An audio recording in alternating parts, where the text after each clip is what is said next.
The Meditations of the Emperor, Marcus Aurelius Antoninus. Book 1. I learned from my grandfather Verus to use good manners and to put restraint on anger. In the famous memory of my father, I had a pattern of modesty and manliness. Of my mother I learned to be pious and generous, to keep myself not only from evil deeds but even from evil thoughts, and to live with a simplicity which is far from customary among the rich. I owe it to my great-grandfather that I did not attend public lectures and discussions, but had good and able teachers at home. And I owe him also the knowledge that for things of this nature a man should count no expense too great. My tutor taught me not to favor either green or blue at the chariot races, nor in the contests of gladiators, to be a supporter either of light or heavy armed. He taught me also to endure labor, not to need many things, to serve myself without troubling others, not to intermeddle in the affairs of others, and not easily to listen to slanders against them. Of Diognetus I had the lesson not to busy myself about vain things, not to credit the great professions of such as pretend to work wonders, or of sorcerers about their charms, and their expelling of demons and the like, not to keep quails, for fighting or divination, nor to run after such things, to suffer freedom of speech in others, and to apply myself heartily to philosophy. Him also I must thank for my hearing first Bacchius, then Tandasis and Marcianus, that I wrote dialogues in my youth, and took a liking to the philosopher's palate and skins, and to the other things which, by the Grecian discipline, belong to that profession. To Rusticus I owe my first apprehensions that my nature needed reform and cure, and that I did not fall into the ambition of the common sophists, either by composing speculative writings, or by declaiming harangues of exhortation in public. Further, that I never strove to be admired by ostentation of great patience in an ascetic life, or by display of activity and application. That I gave over the study of rhetoric, poetry, and the graces of language, and that I did not pace my house in my senatorial robes, or practice any similar affectation. I observed also the simplicity of style in his letters, particularly in that which he wrote to my mother from Sinuessa. I learned from him to be easily appeased, and to be readily reconciled with those who had displeased me or given cause of offense, so soon as they inclined to make their peace, to read with care, not to rest satisfied with a slight and superficial knowledge, nor quickly to assent to great talkers. I have him to thank that I met with the discourses of Epictetus, which he furnished me from his own library. From Apollonius I learned true liberty and tenacity of purpose, to regard nothing else even in the smallest degree, but reason always, and always to remain unaltered in the agonies of pain, in the losses of children, or in long diseases. He afforded me a living example of how the same man can upon occasion be most yielding and most inflexible. He was patient in exposition, and, as might well be seen, esteemed his fine skill and ability in teaching others the principles of philosophy as the least of his endowments. It was from him that I learned how to receive from friends what are thought favors without seeming humbled by the giver, or insensible to the gift. Sextus was my pattern of a benign temper, and his family the model of a household governed by true paternal affection, and a steadfast purpose of living according to nature. Here I could learn to be grave without affectation, to observe sagaciously the several dispositions and inclinations of my friends, to tolerate the ignorant and those who follow current opinions without examination. His conversation showed how a man may accommodate himself to all men and to all companies, for though companionship with him was sweeter and more pleasing than any sort of flattery, yet he was at the same time highly respected and reverenced. No man was ever more happy than he in comprehending, finding out, and arranging in exact order the great maxims necessary for the conduct of life. His example taught me to suppress even the least appearance of anger or any other passion, but still, with all this perfect tranquility, to possess the tenderest and most affectionate heart, to be apt to approve others yet without noise, to have much learning and little ostentation. I learned from Alexander the grammarian to avoid censuring others, to refrain from flouting them for a barbarism, solecism, or any false pronunciation. Rather was I dexterously to pronounce the words rightly in my answer, confining approval or objection to the matter itself, and avoiding discussion of the expression, or to use some other form of courteous suggestion. Fronto made me sensible how much of envy, deceit, and hypocrisy surrounds princes, and that generally those whom we account nobly born have somehow less natural affection. I learned from Alexander the Platonist not often, nor without great necessity, to say or write to any man in a letter that I am not at leisure, nor thus, under pretext of urgent affairs, to make a practice of excusing myself from the duties which, according to our various ties, we owe to those with whom we live. Of Catullus I learned not to condemn any friend's expostulation, even though it were unjust, but to try to recall him to his former disposition. To stint no praise in speaking of my masters, as is recounted of Domitius and Athenodorus, and to love my children with true affection. Of Severus, my brother, I learned to love my kinsmen, to love truth, to love justice. Through him I came to know Thrasea, Helvidius, Cato, Dion, and Brutus. He gave me my first conception of a commonwealth founded upon equitable laws and administered with equality of right, and of a monarchy whose chief concern is the freedom of its subjects. Of him I learned likewise a constant and harmonious devotion to philosophy, to be ready to do good, to be generous with all my heart. He taught me to be of good hope and trustful of the affection of my friends. I observed in him candor in declaring what he condemned in the conduct of others, and so frank and open was his behavior, that his friends might easily see without the trouble of conjecture what he liked or disliked.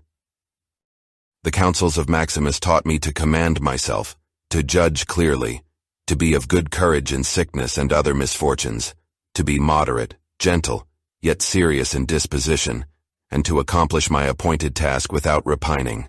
All men believed that he spoke as he thought, and whatever he did they knew it was done with good intent. I never found him surprised or astonished at anything. He was never in a hurry, never shrank from his purpose, was never at a loss or dejected. He was no facile smiler, but neither was he passionate or suspicious. He was ready to do good, to forgive, and to speak the truth, and gave the impression of unperverted rectitude rather than of a reformed character. No man could ever think himself despised by Maximus, and no one ever ventured to think himself his superior. He had also a good gift of humor. I learned from my father gentleness and undeviating constancy in judgments formed after due reflection, not to be puffed up with glory as men understand it, to be laborious and assiduous. He taught me to give ready hearing to any man who offered anything tending to the common good, to mete out impartial justice to everyone, to apprehend rightly when severity and when clemency should be used, to abstain from all impure lusts, and to use humanity towards all men.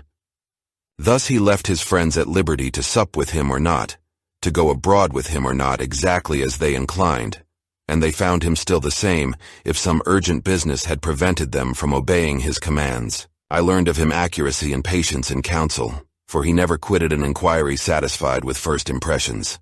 I observed his zeal to retain his friends without being fickle or overfond, his contentment in every condition, his cheerfulness, his forethought about very distant events, his unostentatious attention to the smallest details, his restraint of all popular applause and flattery.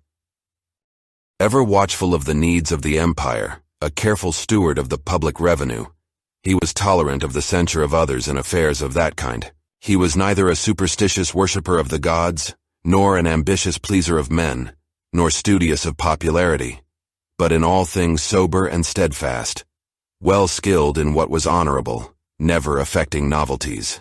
As to the things which make the ease of life, and which fortune can supply in such abundance, he used them without pride, and yet with all freedom, enjoyed them without affectation when they were present, and when absent he found no want of them. No man could call him sophist, buffoon, or pedant. He was a man of ripe experience, a full man, one who could not be flattered, and who could govern himself as well as others. I further observed that he honored all who were true philosophers, without upbraiding the rest, and without being led astray by any. His manners were easy, his conversation delightful but not cloying. He took regular but moderate care of his body, neither as one overfond of life or of the adornment of his person, nor as one who despised these things. Thus, through his own care, he seldom needed any medicines, whether salves or potions. It was his special merit to yield without envy to any who had acquired any special faculty, as either eloquence or learning in the law, in ancient customs, or the like. And he aided such men strenuously, so that every one of them might be regarded and esteemed for his special excellence.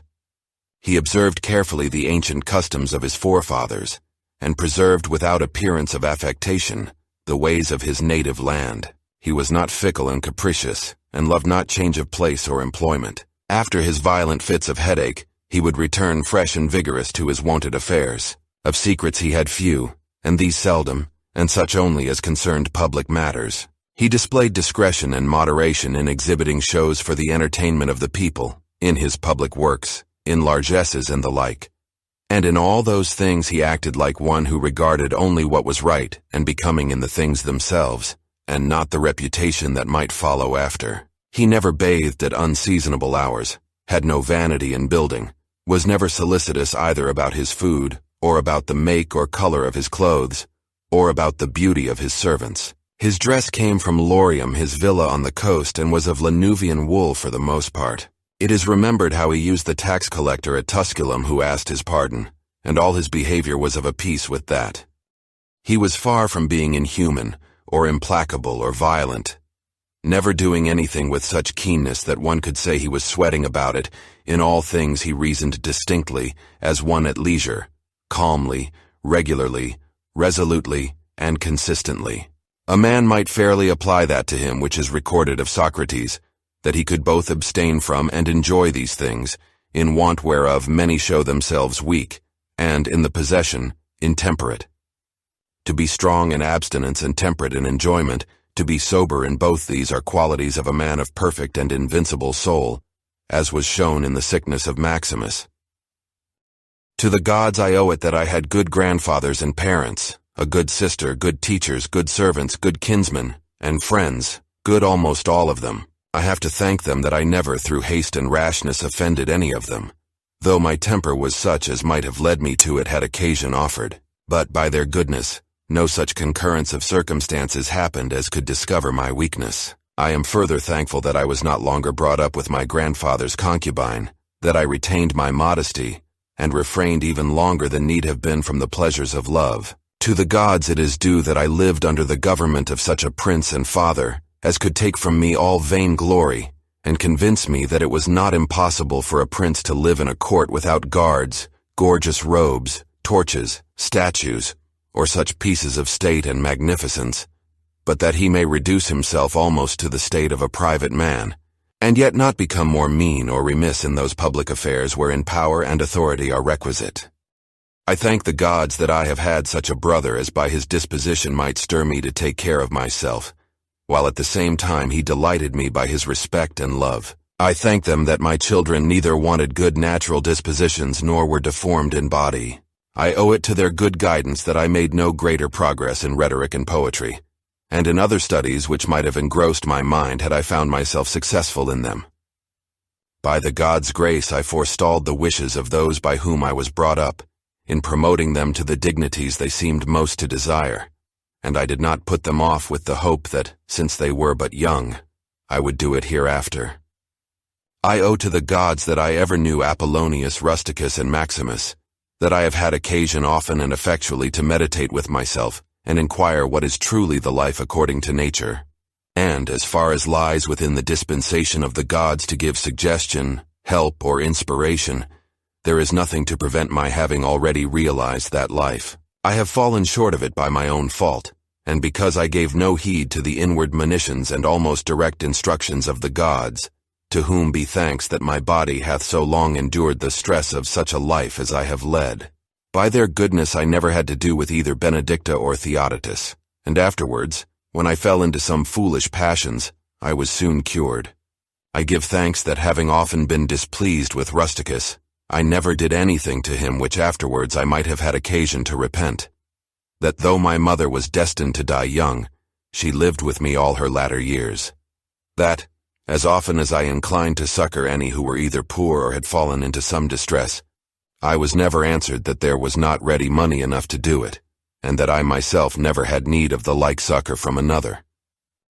I must be grateful too that I have such a wife, so obedient, so loving, so ingenuous, that I had choice of fit and able men to whom I might commit the education of my children.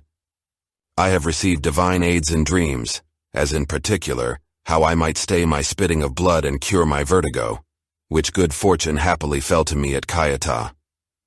The gods watched over me also, when I first applied myself to philosophy, for I fell not into the hands of any sophist, nor sat poring over many volumes, nor devoted myself to solving syllogisms, or stargazing.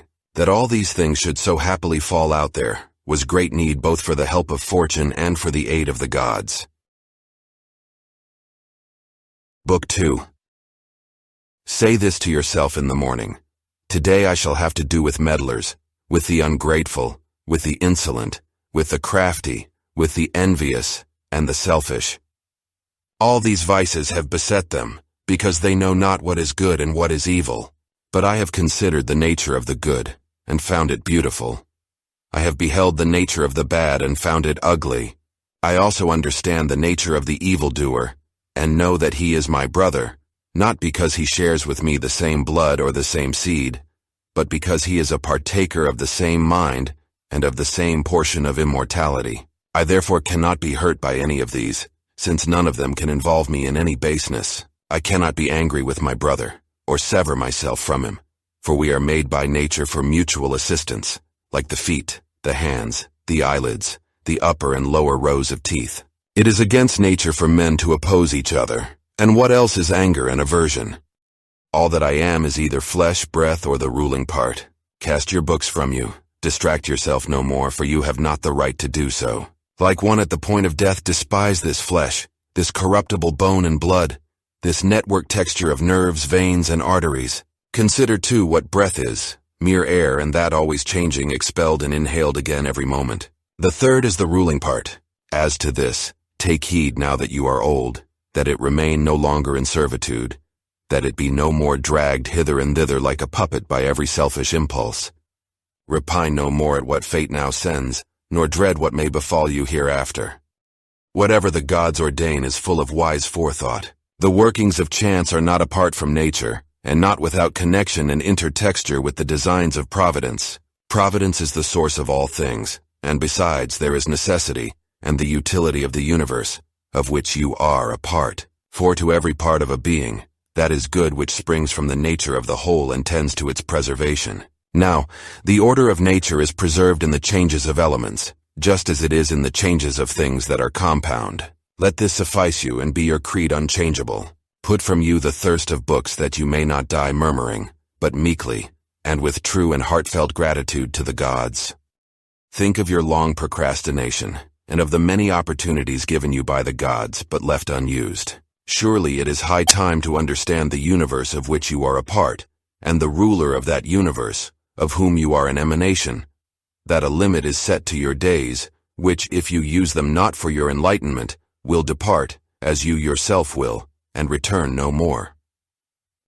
Hourly and earnestly strive, as a Roman and a man, to do what falls to your hand with perfect unaffected dignity, with kindliness, freedom, and justice, and free your soul from every other imagination. This you will accomplish if you perform each action as if it were your last, without willfulness, or any passionate aversion to what reason approves, without hypocrisy or selfishness, or discontent with the decrees of providence. You see how few things it is necessary to master, in order that a man may live a smooth-flowing, God-fearing life. For of him that holds to these principles the gods require no more. Go on, O my soul, to affront and dishonor thyself. The time that remains to honor thyself will not be long. Short is the life of every man, and thine is almost spent, not honoring thyself, but seeking thy happiness in the souls of other men. Cares from without distract you. Take leisure then to add some good thing to your knowledge. Have done with vacillation, and avoid the other error. For triflers, too, are they who, by their activities, weary themselves in life, and have no settled aim to which they may direct once and for all their every desire and project. Seldom are any found unhappy from not observing what is in the minds of others. But such as observe not well the stirrings of their own souls must of necessity be unhappy. Remember always what the nature of the universe is, what your own nature is, and how these are related, the one to the other.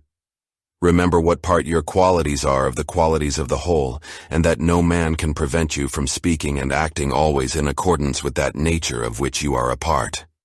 In comparing crimes together, as according to the common idea they may be compared, Theophrastus makes the true philosophical distinction, that those committed from motives of pleasure are more heinous than those which are due to passion. For he who is a prey to passion is clearly turned away from reason by some spasm and convulsion that takes him unawares. But he who sins from desire is conquered by pleasure, and so seems more incontinent and more effeminate in his vice. Justly then, and in a truly philosophical spirit, he says that sin, for pleasure's sake, is more wicked than sin which is due to pain. For the latter sinner was sinned against, and so driven to passion by his wrongs, while the former set out to sin of his own motion, and was led into ill-doing by his own lust. Do every deed, speak every word, think every thought in the knowledge that you may end your days any moment. To depart from men, if there be really gods, is nothing terrible. The gods could bring no evil thing upon you. And if there be no gods, or if they have no regard to human affairs, why should I desire to live in a world void of gods and without providence? But gods there are, and assuredly they regard human affairs, and they have put it wholly in man's power that he should not fall into what is truly evil. And of other things, had any been bad, they would have made provision also that man should have the power to avoid them altogether. For how can that make a man's life worse which does not corrupt the man himself? Presiding nature could not, in ignorance or in knowledge impotent, have omitted to prevent or rectify these things. She could not fail us so completely that, either from want of power or want of skill, good and evil should happen promiscuously to good men and to bad alike. Now death and life, glory and reproach, pain and pleasure, riches and poverty, all these happen equally to the good and to the bad. But, as they are neither honorable nor shameful, they are therefore neither good nor evil. It is the office of our rational power to apprehend how swiftly all things vanish, how the corporeal forms are swallowed up in the material world, and the memory of them in the tide of ages. Such are all the things of sense, especially those which ensnare us with pleasure or terrify us with pain, or those things which vanity trumpets in our ears. How mean, how despicable, how sordid, how perishable, how dead are they? What are they whose opinions and whose voices bestow renown? What is it to die? Your mind can tell you that, did a man think of it alone and by close consideration strip it of its ghastly trappings, he would no longer deem it anything but a work of nature. To dread a work of nature is a childish thing, and this is indeed not only nature's work, but beneficial to her. Your reason tells you how man reaches God, and through what part, and what is the state of that part, when he has attained unto him. Nothing, says the poet, is more miserable than to range over all things, to spy into the depths of the earth and search by conjecture into the souls of those around us, yet not to perceive that it is enough for a man to devote himself to that divinity which is within him, and to pay it genuine worship. And this worship consists in keeping it pure from every passion and folly, and from repining at anything done by gods or men. The work of the gods is to be reverenced for its excellence. The works of men should be dear for the sake of the bond of kinship, or pitied, as we must pity them sometimes, for their lack of the knowledge of good and evil. And men are not less maimed by this defect than by their want of power to know white from black. Though you should live 3,000 years or as many myriads, yet remember that no man loses any other life than that which now lives, nor lives any other than that which he is now losing. The longest and the shortest lives come to one effect. The present moment is the same for all men, and their loss therefore is equal, for it is clear that what they lose in death is but a fleeting instant of time. No man can lose either the past or the future, for how can a man be deprived of what he has not? These two things then are to be remembered. First, that all things recur in cycles, and are the same from everlasting, and that therefore it matters nothing whether a man shall contemplate these same things for 100 years, or for 200, or for an infinite stretch of time. And secondly, that he who lives longest and he who dies soonest have an equal loss in death. The present moment is all of which either is deprived, since that is all he has. No man can be robbed of that which he has not. Beyond opinion there is nothing. The objections to this saying of Monimus the Cynic are obvious, but obvious also is the utility of what he said. if one accept his pleasantry as far as truth will warrant it. Man's soul dishonors itself, firstly and chiefly when it does all it can to become an excrescence, and as it were an abscess on the universe. To fret against any particular event is to revolt against the general law of nature, which comprehends the order of all events whatsoever. Again, it is dishonor for the soul when it has aversion to any man, and opposes him with intention to hurt him, as wrathful men do. Thirdly, it affronts itself when conquered by pleasure or pain. Fourthly, when it does or says anything hypocritically, feignedly or falsely. Fifthly, when it does not direct to some proper end all its desires and actions, but exerts them inconsiderately and without understanding. For, even the smallest things should be referred to the end, and the end of rational beings is to follow the order and law of the venerable state and polity which comprehends them all. The duration of man's life is but an instant, his substance is fleeting, his senses dull, the structure of his body corruptible, the soul but a vortex. We cannot reckon with fortune, or lay our account with fame. In fine, the life of the body is but a river, and the life of the soul a misty dream.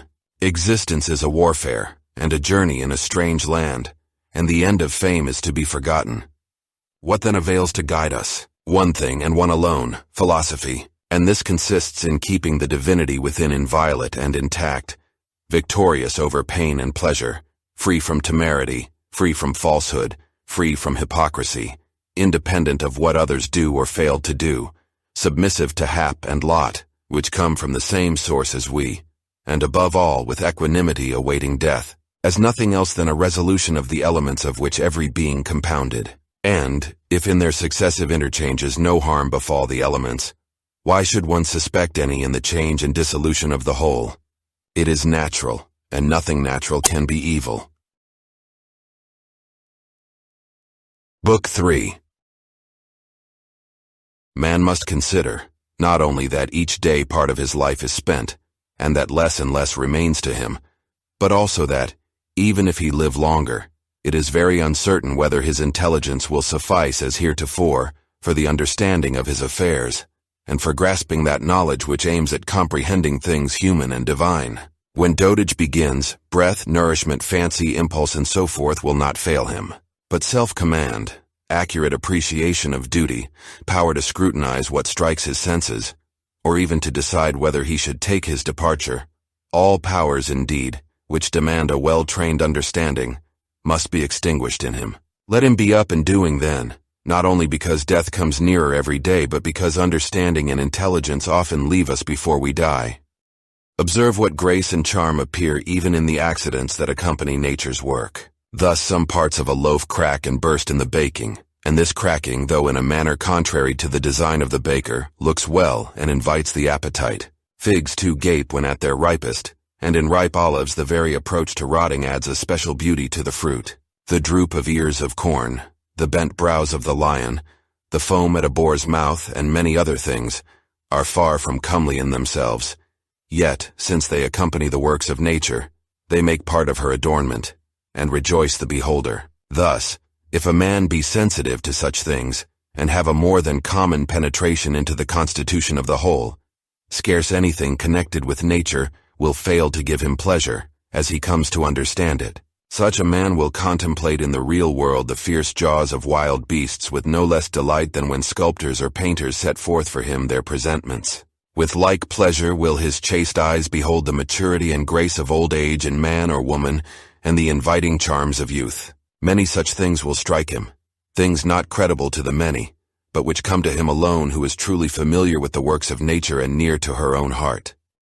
Hippocrates, who had healed many diseases, himself fell sick and died. The Chaldeans foretold the fatal hours of multitudes, and afterwards fate carried themselves away. Alexander, Pompey, and Gaius Caesar, who so often razed whole cities, and cut off in battle so many myriads of horse and foot, at last departed from this life themselves. Heraclitus, after his many speculations on the conflagration of the world, died, swollen with water and plastered with cow dung. Vermin destroyed Democritus. Socrates was killed by vermin of another sort. What of all this? You have gone aboard, made your voyage, come to harbor. Disembark. If into another life, there will God be also. If into nothingness, At least you will have done with bearing pain and pleasure, and with your slavery to this vessel so much meaner than its slave. For the soul is intelligence and deity, the body dust and corruption. Waste not what remains of life in consideration about others, when it makes not for the common good. Be sure you are neglecting other work if you busy yourself with what such a one is doing and why, with what he is saying, thinking, or scheming. All such things do but divert you from the steadfast guardianship of your own soul. It behoves you then, in every train of thought, to shun all that is aimless or useless, and above all, everything officious or malignant. Accustom yourself so, and only so, to think, that if anyone were suddenly to ask you, "Of what are you thinking now?" you could answer frankly and at once, "Of so and so." Then it will plainly appear that you are all simplicity and kindliness, as befits a social being who takes little thought for enjoyment or any phantom pleasure, who spurns contentiousness, envy, or suspicion, or any passion the harboring of which one would blush to own. For such a man, who has finally determined to be henceforth among the best, is, as it were, a priest and minister of the gods, using the spirit within him, which preserves a man unspotted from pleasure, unwounded by any pain, inaccessible to all insult, innocent of all evil, a champion in the noblest of all contests, the contest for victory over every passion. He is penetrated with justice. He welcomes with all his heart whatever befalls or is appointed by Providence. He troubles not often or ever without pressing public need to consider what another may say, or do, or design, solely intent upon his own conduct, ever mindful of his own concurrent part in the destiny of the universe. He orders his conduct well, persuaded that his part is good. For the lot appointed to every man is part of the law of all things as well as a law for him. He forgets not that all rational beings are akin, and that the love of all mankind is part of the nature of man. Also that we must not think as all men think, but only as those who live a life accordant with nature. As for those who live otherwise, he remembers always how they act at home and abroad, by night and by day, and how and with whom they are found in company. And so he cannot esteem the praise of such, for they enjoy not their own approbation. In action be neither grudging nor selfish nor ill-advised nor constrained. Let not your thought be adorned with overmuch nicety. Be not a babbler or a busybody. Let the God within direct you as a manly being, as an elder, a statesman, a Roman, and a ruler, standing prepared like one who awaits the recall from life, in marching order, requiring neither an oath nor the testimony of any man, and withal be cheerful and independent of the assistance and the peace that comes from others, for it is a man's duty to stand upright, self-supporting, not supported. If in the life of man you find anything better than justice, truth, sobriety, manliness, and in sum, anything better than the satisfaction of your soul with itself in that wherein it is given to you to follow right reason, and with fate in that which is determined beyond your control. If, I say, you find aught better than this, then turn thereto with all your heart, and enjoy it as the best that is to be found. But if nothing seems to you better than the divinity seated within you, which has conquered all your impulses, which sifts all your thoughts, which, as Socrates said, has detached itself from the promptings of sense, and devoted itself to God, and to the love of mankind. If you find every other thing small and worthless compared with this, see that you give place to no other which might turn, divert, or distract you from holding in highest esteem the good which is especially and properly your own. For it is not permitted to us to substitute for that which is good in reason, or in fact anything not agreeable thereto, such as the praise of the many, power, riches, or the pursuit of pleasure. All these things may seem admissible for a moment, but presently they get the upper hand and lead us astray. But do you, I say frankly and freely, choose the best, and keep to it. The best is what is for your advantage. If now you choose what is for your spiritual advantage, hold it fast. If what is for your bodily advantage, admit that it is so chosen, and keep your choice with all modesty. Only see that you make a sure discrimination. Never esteem aught of advantage which will oblige you to break your faith or to desert your honor, to hate, to suspect, or to execrate any man, to play a part, or to set your mind on anything that needs to be hidden by wall or curtain. He who to all things prefers the soul, the divinity within him, and the sacred cult of its virtues, makes no tragic groan or gesture. He needs neither solitude nor a crowd of spectators, and best of all, he will live neither seeking nor shunning death. Whether the soul shall use its surrounding body for a longer or shorter space is to him indifferent. Were he to depart this moment, he would go as readily as he would do any other seemly and proper action, holding one thing only in lifelong avoidance: to find his soul in any case unbefitting an intelligent social being. In the soul of the chastened and purified man you would find nothing putrid, foul, or festering. Fate does not cut off his life before its proper end, as one would say of an actor who left the stage before his part was ended, or he had reached his appointed exit. There remains nothing servile or affected, nothing too conventional or too seclusive, nothing that fears censure or courts concealment. Hold in honor the faculty which forms opinions. It depends on this faculty alone that no opinion your soul entertains be inconsistent with the nature and constitution of the rational being. It ensures that we form no rash judgments, that we are kindly to men, and obedient to the gods. Cast from you then all other things, retaining these few. Remember also that every man lives only this present moment, which is a fleeting instant. The rest of time is either spent or quite unknown. Short is the time which each of us has to live, and small the corner of the earth he has to live in. Short is the longest posthumous fame, and this preserved through a succession of poor mortals, soon themselves to die. Men who knew not themselves, far less those who died long ago.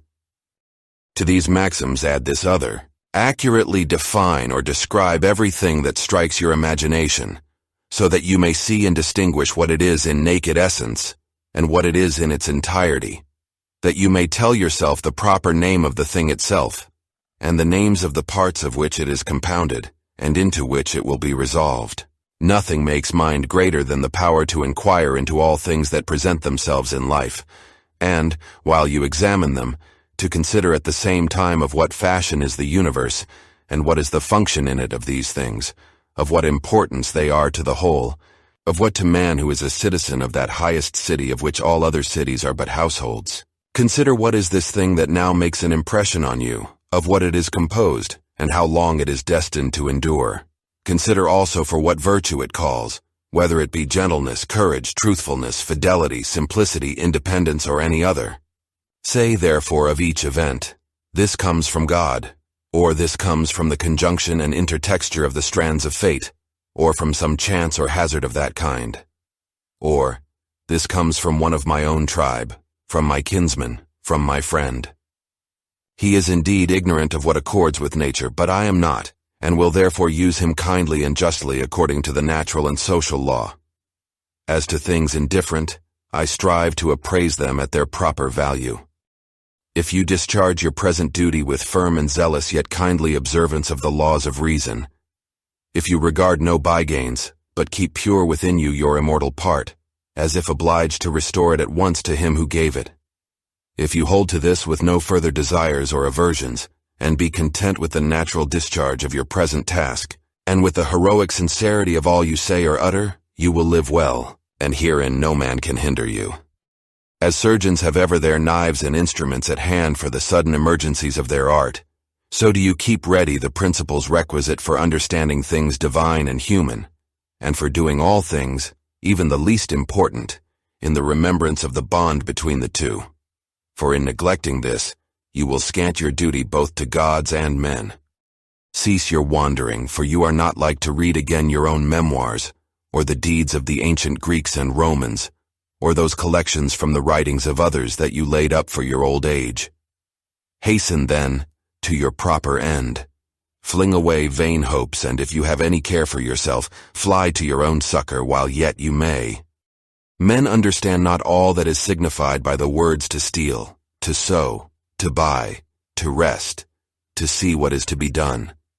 For it is not the bodily eye, but another sort of sight that must discern these things.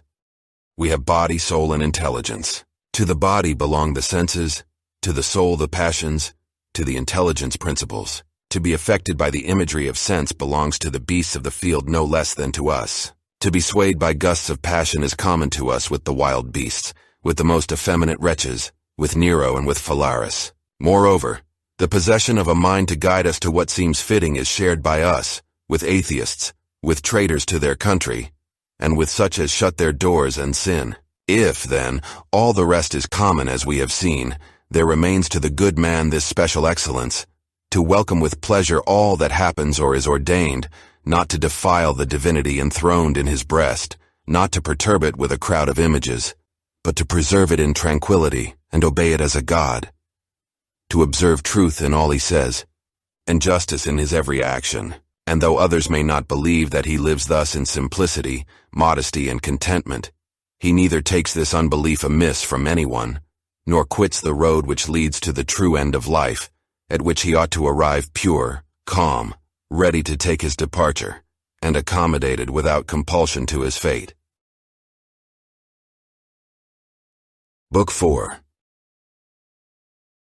The power which rules within us, when its state is accordant with nature, so acts in every occurrence as easily to adapt itself to all present or possible situations. It requires no set material to work upon, but under proper reservation, needs but the incitement to pursue, and makes matter for its activities out of every opposition. Even so, a fire masters that which is cast upon it, and though a small flame would have been extinguished, your great blaze quickly makes the added fuel its own, consumes it, and grows mightier therefrom. Let no action be done at random, nor otherwise than in complete accordance with the principles involved. Men seek retirement in the country, on the sea-coast, in the mountains, and you too have frequent longings for such distractions.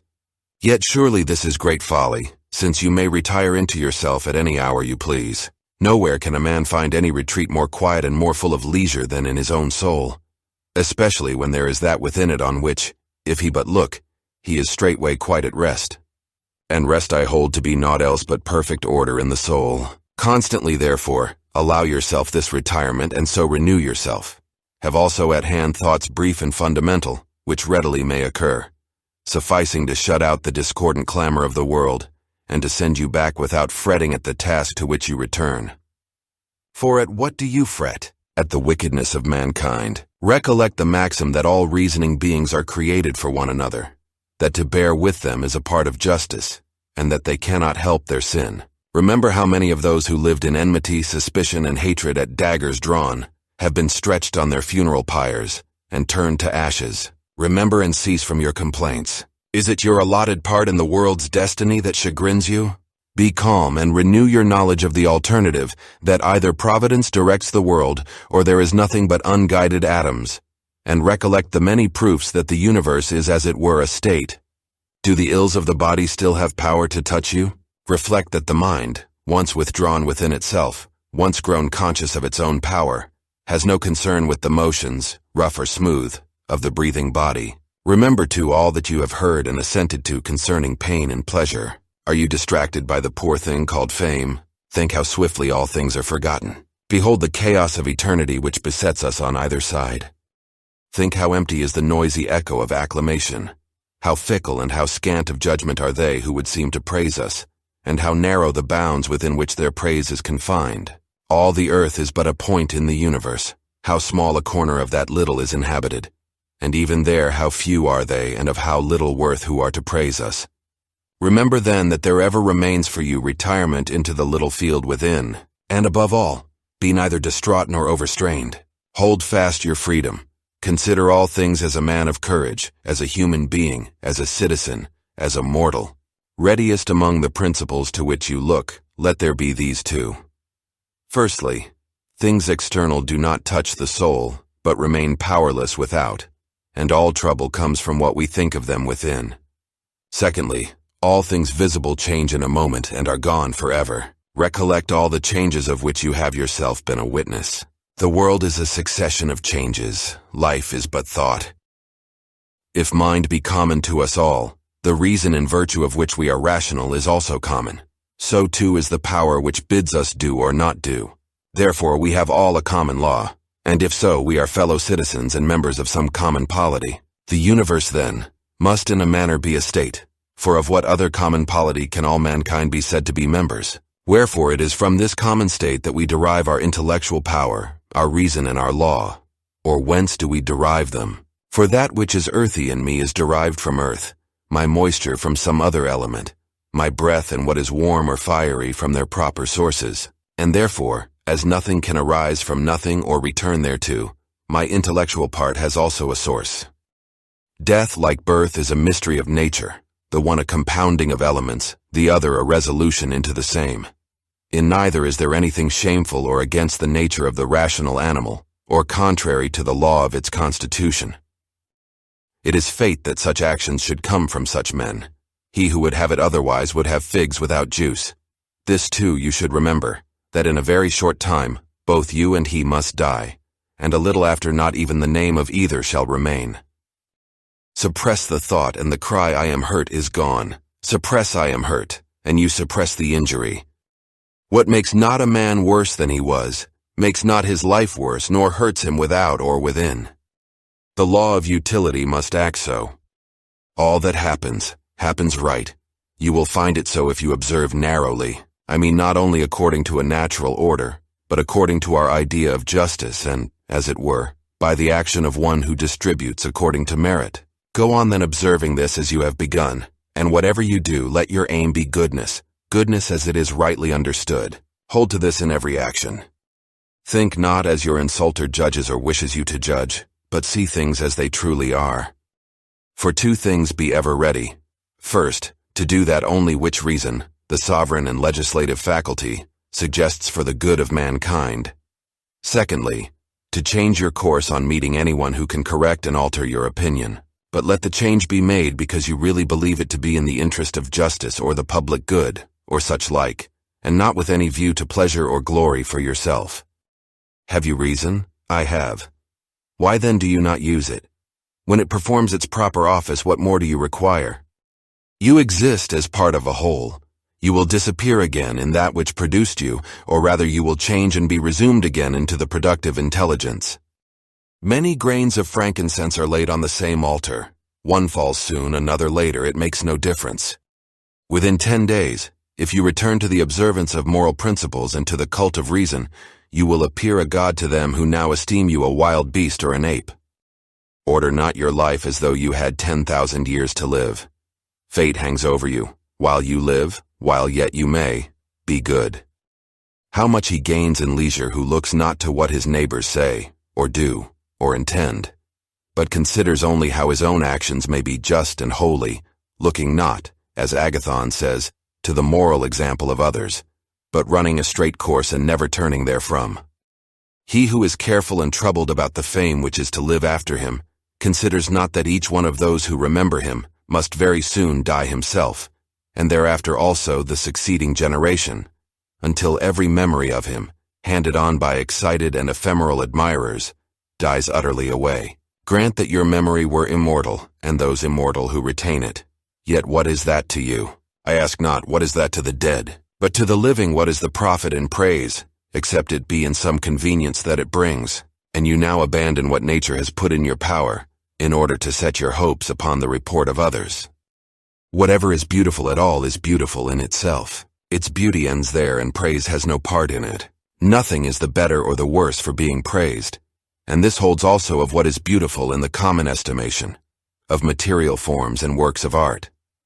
Thus true beauty needs nothing beyond itself, any more than law or truth or kindness or honor, for none of these gets a single grace from praise or one blot from censure. Does the emerald lose its virtue if one praise it not?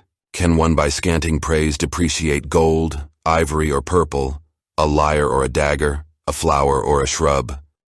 If our souls survive us, how, you ask, has the air contained them from eternity? How, I answer, does the earth contain so many bodies buried during so long a time?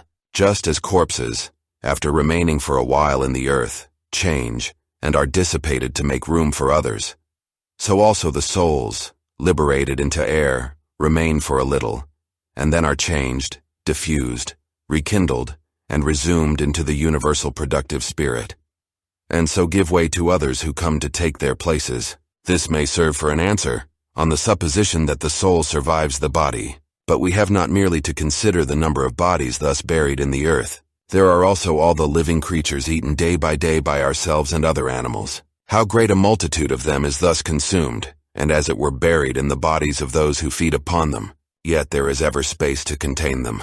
owing to the changes into blood, air, and fire. What then is the key to this inquiry? Discrimination of matter and cause. Swerve not from your path. In every impulse render justice its due, and in all thinking be sure that you understand. I am in tune with all that is of thy harmony, O nature. For me nothing is too early, and nothing is too late that comes in thy good time. All is fruit to me, O nature, that thy seasons bring. From thee are all things, thou comprehendest all, and all returns to thee. The poet says, O dear city of Cecrops, shall I not say, dear city of God? Do few things, says the philosopher, if you would have quiet. This is perhaps a better saying. Do what is necessary, do what the reason of the being that is social in its nature directs, and do it in the spirit of that direction. By this, you will attain the calm that comes from virtuous action, and that calm also which comes from having few things to do. Most things you say and do are not necessary. Have done with them, and you will be more at leisure and less perturbed. On every occasion then ask yourself the question, is this thing not unnecessary? And put away not only unnecessary deeds but unnecessary thoughts, for by so doing, you will avoid all superfluous actions. Make trial how the life of a good man succeeds with you, the life of one who is content with the lot appointed him by Providence, and satisfied with the justice of his own actions and the benevolence of his disposition. You have seen the other state, make trial also of this. Avoid perplexity, seek simplicity. Has a man sinned? He bears his own sin. Has aught befallen you? It is well, for all that befalls you is an ordained part in the weaving of the destiny of all things from the beginning. In sum, life is short. Make the best of the present in reason and in justice. Be sober in your relaxation. The universe is either an ordered whole or a confusion. But although a mixture of phenomena, it is certainly an ordered whole. Or do you think that there can be order in you and confusion in the universe, and that too when all things, though diffused and separated, are all in sympathy, one with another?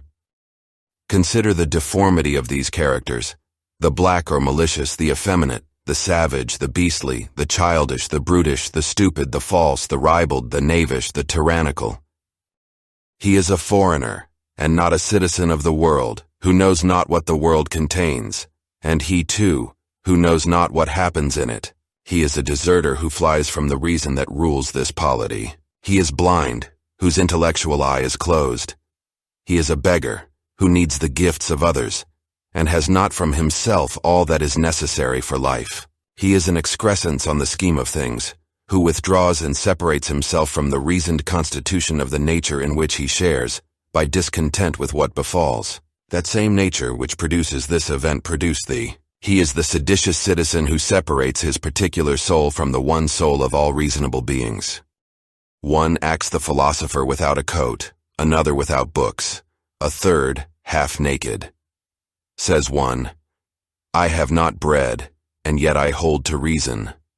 Says another, I have not even the spiritual food of instruction, and yet I hold to it. Love the art which you have learned, humble though it be, and in it find your recreation, and spend the remainder of your life as one who with all his heart commits his concerns to the gods, and neither acts the tyrant nor the slave to any of mankind. Recall, for example, the age of Vespasian. It is as the spectacle of our own time. You will see men marrying, bringing up children, sick and dying, warring and feasting, trading and farming. You will see men flattering, obstinate in their own will, suspecting, plotting, wishing for the death of others, repining at fortune, courting mistresses, hoarding treasure, pursuing consulships and kingdoms. Yet all that life is spent and gone. Come down to Trajan's days. Again all is the same, and again that life too is dead. Consider likewise the records of other times and nations, and see how after their fit of eagerness all quickly fell, and were resolved into the elements. But most of all, remember those whom you yourself have known. Men who were distracted about vain things, men who neglected the course which suited their own nature, neither holding fast to it nor finding their contentment there. And herein forget not that care is to be bestowed on any enterprise only in proportion to its proper worth. For if you keep this in mind, you will not be disheartened from over-concern with things of less account. The familiar phrases of old days are now strange and obsolete, and likewise the names of such as were once much celebrated now sound strangely in our ears. Camillus, Cyzo, Valisus, Leonidas, after them Scipio and Cato, lastly, Augustus, Hadrian and Antonine, all are forgotten. All things hasten to an end, shall speedily seem old fables, and then be buried in oblivion. This I say of those who have shone with the brightness of their fame. The rest of men, as soon as they expire, are unknown and forgotten. What then is it to be remembered forever? A wholly empty thing. For what should we be zealous? For this alone, that our souls be just, our actions unselfish, our speech ever sincere, and our disposition such as may cheerfully embrace whatever happens, seeing it to be inevitable, familiar, and sprung from the same source and origin as we ourselves. Willingly resign yourself to Clotho, permitting her to spin her thread of what yarn she may. All things are for a day, both what remembers and what is remembered. Observe continually that all things exist in change, and keep this thought ever with you, that nature loves nothing more than changing what things now are, and making others like them. For what now is in a manner the seed of what shall be. Therefore conceive not that that alone is seed which is cast into the earth or the womb, for that is the thought of ignorance. You are presently to die, and yet you have not attained to simplicity or calm, or to disbelief that you can be hurt by things external. You have not learned to be kindly to all men, or to count just dealing the whole of wisdom. Scan closely that which governs men, see what are their cares and what they pursue or shun. That which is evil for you exists not in the soul of another, nor in any change or alteration of the body which surrounds you. Where then is it? It lies in that part of you by which you apprehend what evil is. Stay the apprehension and all is well. And though the poor body to which it is so closely bound be cut and burned, though it suppurate or mortify, yet let the apprehension remain inactive. That is, let it judge nothing either bad or good which can happen equally to the bad man, and to the good. For that which befalls equally him who lives in accord, and him who lives in discord with nature, can neither be natural nor unnatural. Ever consider this universe as one living being, with one material substance and one spirit. Observe how all things are referred to the one intelligence of this being, how all things act on one impulse, how all things are concurrent causes of all others, and how all things are connected and intertwined. Thou art a poor soul saddled with a corpse, said Epictetus. There is no evil for things which subsist in change, and there can be no good for things which subsist without it. Time is a river, a violent torrent of things coming into being. Each one, as soon as it has appeared, is swept away. It is succeeded by another which is swept away in its turn. All that happens is as natural and familiar as a rose in spring or fruit in summer. Such are disease and death, calumny and treachery, and all else which gives fools joy or sorrow. Consequents follow antecedents by virtue of a special and necessary connection. This relation is not that which exists in a mere enumeration of independent things, and depends merely on some arbitrary convention. It is a rational relationship, and just as things now existing are ranged harmoniously together, so those which come into existence display no bare succession, but a wonderful harmony with what preceded. Remember always the sayings of Heraclitus, that the death of earth is to become water, the death of water to become air, and the death of air to become fire, and so conversely. Remember in what a case he is who forgets whither the way leads, that men are frequently at variance with their close and constant companion, the reason which rules all, that men count strange that which they meet every day, that we should neither act nor speak as though in slumber, although even in slumber we seem to act and speak, nor yet like children learning from their parents, with a mere acceptance of everything just as we are told it. If some god were to inform you that you must die tomorrow, or the next day at farthest, you would take little concern whether it was to be tomorrow or the next day. That is if you were not the most miserable of cowards. For how small is the difference? Wherefore, account it of no great moment whether you die after many years or tomorrow. Constantly consider how many physicians are dead and gone, who frequently knitted their brows over their patients, how many astrologers, who foretold the deaths of others with great ostentation of their art, how many philosophers who wrote endlessly on death and immortality, how many warriors who slew their thousands, and how many tyrants, who use their power of life and death with cruel wantonness, as though they had been immortal. How many whole cities, if I may so speak, are dead? Hellas and Pompeii and Herculaneum and others past counting. Tell over next all those you have known, one after the other. Think how one buried his fellow, then lay dead himself to be buried by a third. And all this within a little time. In sum, look upon human things and behold how short-lived and how vile they are. Mucus yesterday, tomorrow ashes or pickled carrion. Spend then the fleeting remnant of your time in a spirit that accords with nature and depart contentedly. So the olive falls when it is grown ripe, blessing the ground from whence it sprung, and thankful to the tree that bore it. Be like a promontory against which the waves are always breaking. It stands fast and stills the waters that rage around it. Wretched am I, says one, that this has befallen me. Nay, say you, happy am I who, though this has befallen me, can still remain without sorrow, neither broken by the present nor dreading the future. The like might have befallen anyone, but everyone would not have endured it unpained.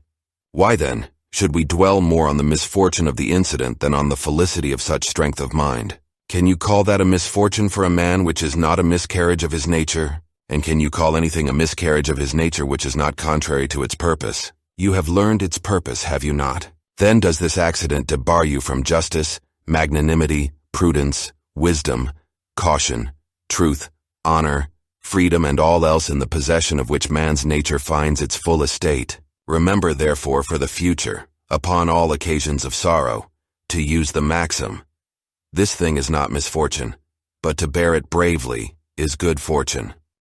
It is a vulgar meditation, and yet very effectual for enabling us to despise death, to consider the fate of those who have been most earnestly tenacious of life, and enjoyed it longest. Wherein is their gain greater than that of those who died before their time?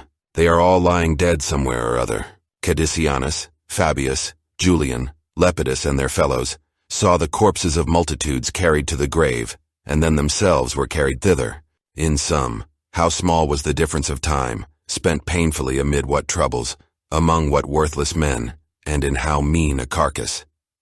Think it not a thing of value. Rather look back into the eternity that gapes behind, and forward into the other abyss of immensity. Compared with such infinity, small is the difference between a life of 3 days and one of 3 ages like Nestor's. Run ever the short way. The short way is the way according to nature.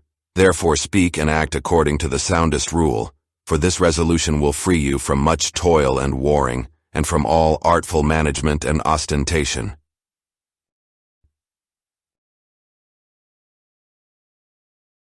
Book 5. In the morning, when you find yourself unwilling to rise, have this thought at hand. I arise to the proper business of man, and shall I repine at setting about that work for which I was born and brought into the world? Am I equipped for nothing but to lie among the bedclothes and keep warm? But, you say, it is more pleasant so. Is pleasure then the object of your being and not action, and the exercise of your powers? Do you not see the smallest plants, the little sparrows, the ants, the spiders, the bees, all doing their part, and working for order in the universe, as far as in them lies? And will you refuse the part in this design which is laid on man? Will you not pursue the course which accords with your own nature? You say, I must have rest.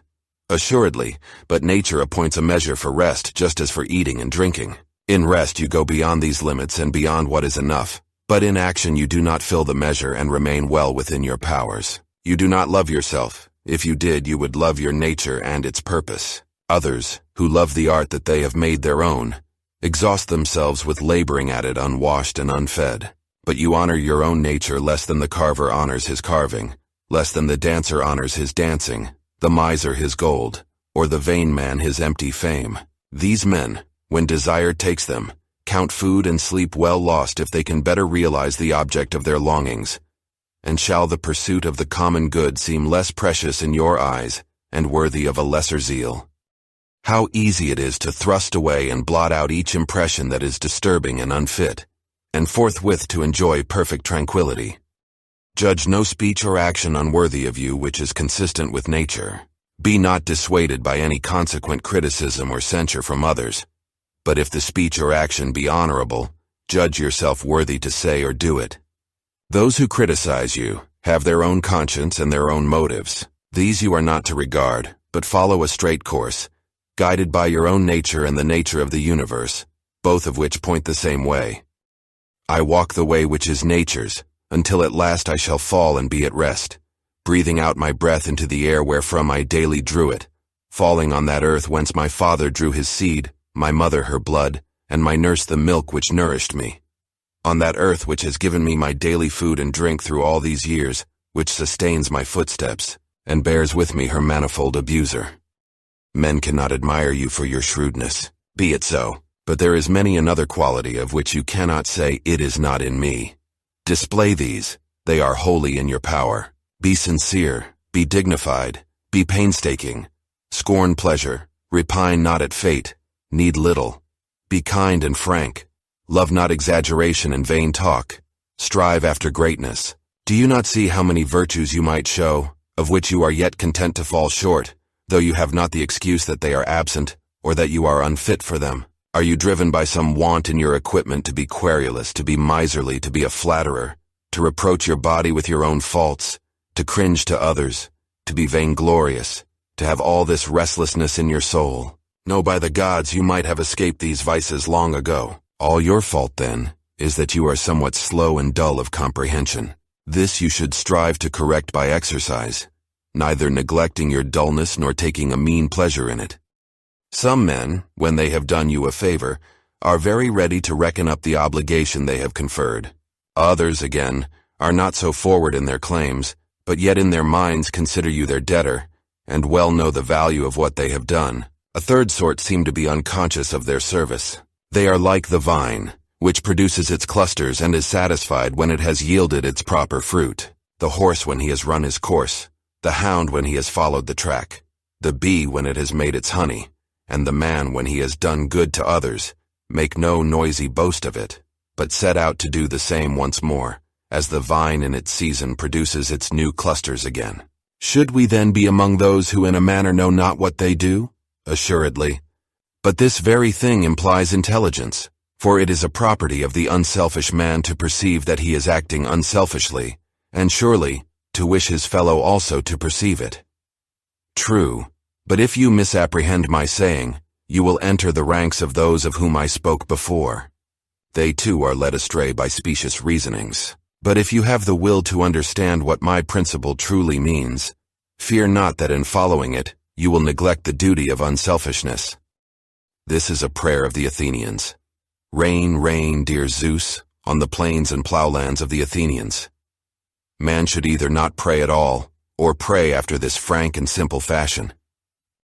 Just as one says that Aesculapius has prescribed a course of riding for someone, or the cold bath, or walking barefooted, so it may be said that the guiding mind prescribes for a man, disease or mutilation, or losses or the like.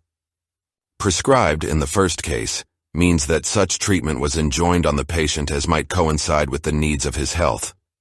In the second case, it means that each man's fortune is appointed to coincide with the purposes of fate.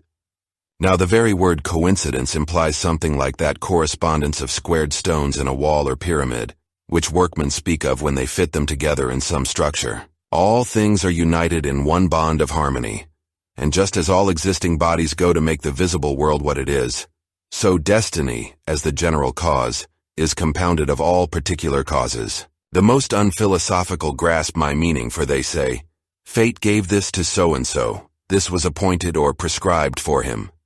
Let us, then, receive the decrees of fate as we receive the prescriptions of Aesculapius. He prescribes many things for us, and some of them are harsh medicines, yet we obey him gladly in the hope of health. Conceive, therefore, that, for nature, the doing of her work and the fulfilling of her purposes are, as it were, her health, and welcome all that happens, even should it seem hard fortune, because it tends to the health of the universe and to the prosperity and felicity of Zeus. He would not have brought this or that on any man did it not contribute to the good of the whole, nor does any part of nature's system bring aught to pass which suits not with her government. For two reasons, then, you should content yourself with what befalls you. The first is, that it was created and ordained for you, and was in a manner related to you from the beginning, in the weaving of all destinies from the great first causes. The second is, that even what happens severally to each man contributes to the well-being and prosperity of the mind, which governs all things, and indeed, even to its continued existence. For the whole is maimed if you break in the slightest degree this continuous connection, whether of parts or causes, and this you are doing your best to break and to destroy whenever you repine at fate. Fret not, neither despond nor be disheartened.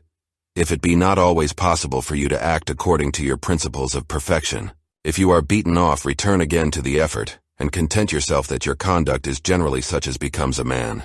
Love the good to which you return, and come back to philosophy, not as one who comes to a master, but as one whose eyes ache recurs to sponge and egg, as another has recourse to plasters, or a third to fomentation. And thus you will make no empty show of obeying reason, but find that it gives you rest. Remember that philosophy demands no more than what your nature requires, but you are wont to desire other things which accord not with your nature. For what, you say, can be more delightful than such things? Is not this the very snare which pleasure sets for us? Yet consider if magnanimity, frankness, simplicity, kindness, and piety be not even greater delights, and what is sweeter than wisdom itself, when you are conscious of security and felicity in your powers of apprehension and reason. The natures of things are so covered up from us, that to many philosophers, and these no mean ones, all things seem incomprehensible. The Stoics themselves own that it is difficult to comprehend anything with certainty. All our assent is inconsistent, for where is the consistent man? Consider, too, the objects of our knowledge. How transitory are they, and how mean? How often they are in the possession of the debauchee, of the harlot, of the robber. Review again the morals of your contemporaries. It is scarcely possible to tolerate the best-mannered among them, not to say that a man can scarcely tolerate himself. Amid such darkness and filth, in this perpetual flux of substance, of time, of motion, and of things moved, I can perceive nothing worthy of esteem or of desire. On the contrary, we should comfort ourselves as we await our natural dissolution, and not be vexed at the delay, but find rest in these thoughts. First, that nothing can befall us which is not in accord with the nature of all things. Second, that it is always in our power not to do anything against the divine spirit within us. To this no force can compel us. To what end am I using my soul? Let me examine myself as to this on all occasions, and consider what is passing now in that part of me which men call the ruler of the rest. Let me think, too, whose is the soul that I have? Is it a child's? Is it a youth's, a timorous woman's, or a tyrant's? The soul of a tame beast or of a savage one? Of what value the things are which the many account good you may judge from this. If a man has conceived certain things, such as prudence, temperance, justice, or courage, to be good in the real sense, he cannot, while he is of this mind, readily listen to the traditional jibe about a superabundance of good things. It will not fit the case. But when he has in mind things which seem good in the eyes of the multitude, he is perfectly willing to hear and accept as quite appropriate the raillery of the comic poet. Thus even the ordinary mind perceives the difference. For if this were not so, we would not in the first case repudiate the jest as offensive, nor would we salute it as a happy witticism when applied to wealth or to the opulence which produces luxury and ostentation. Proceed then, and put the question whether these things are to be valued and esteemed good, of which we have such an opinion that we may aptly say of their possessor, he has so many possessions about him that he has no place wherein to ease himself.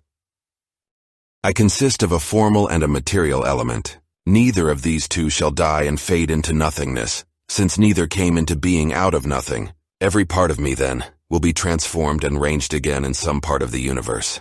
That part of the universe will itself be transmuted into another part, and so on for all time coming.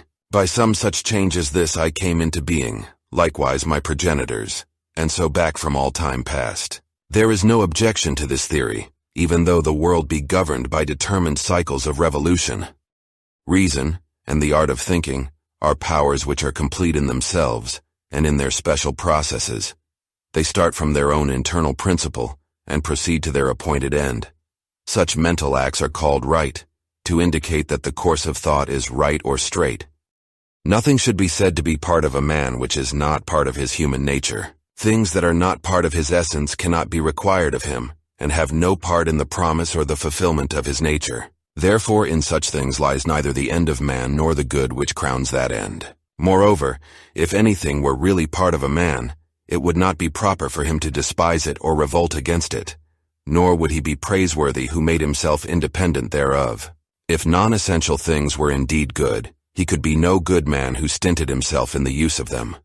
But, as we see, the more a man goes without them, and the more he endures the want of them, the better a man he is.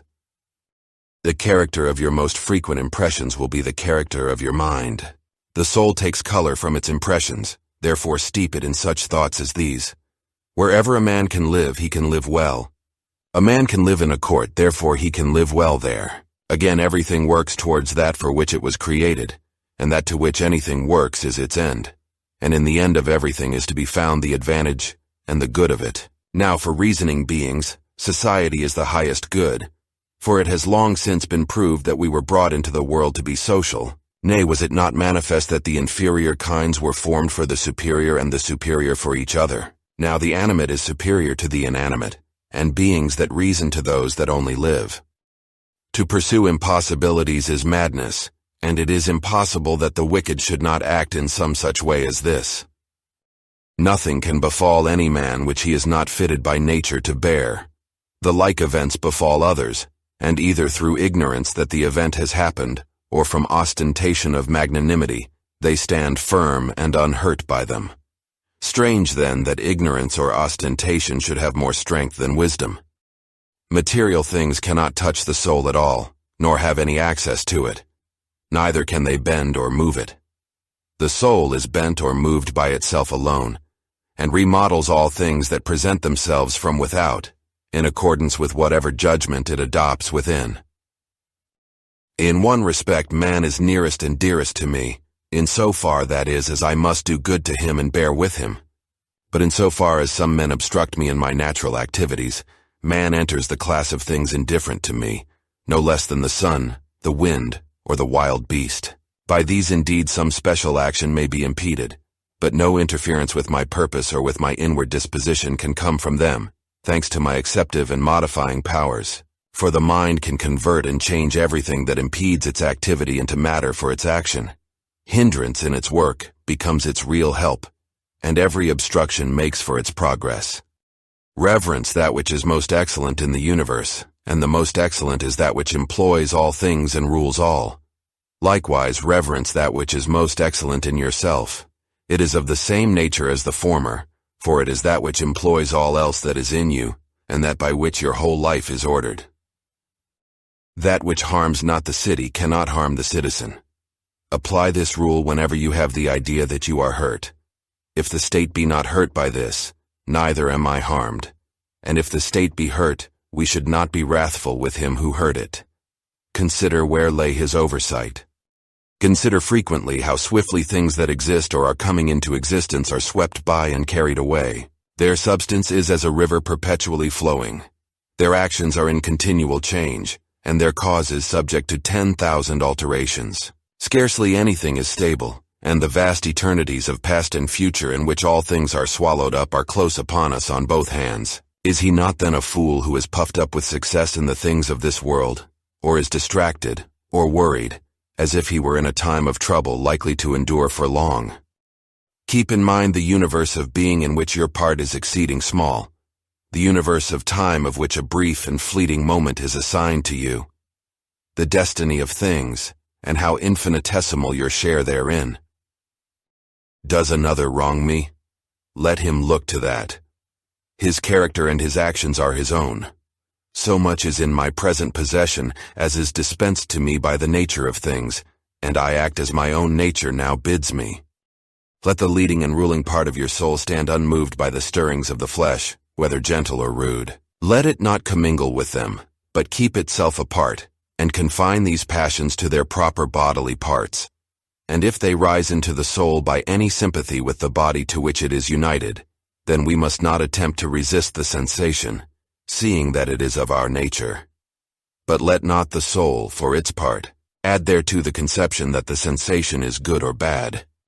Live with the gods.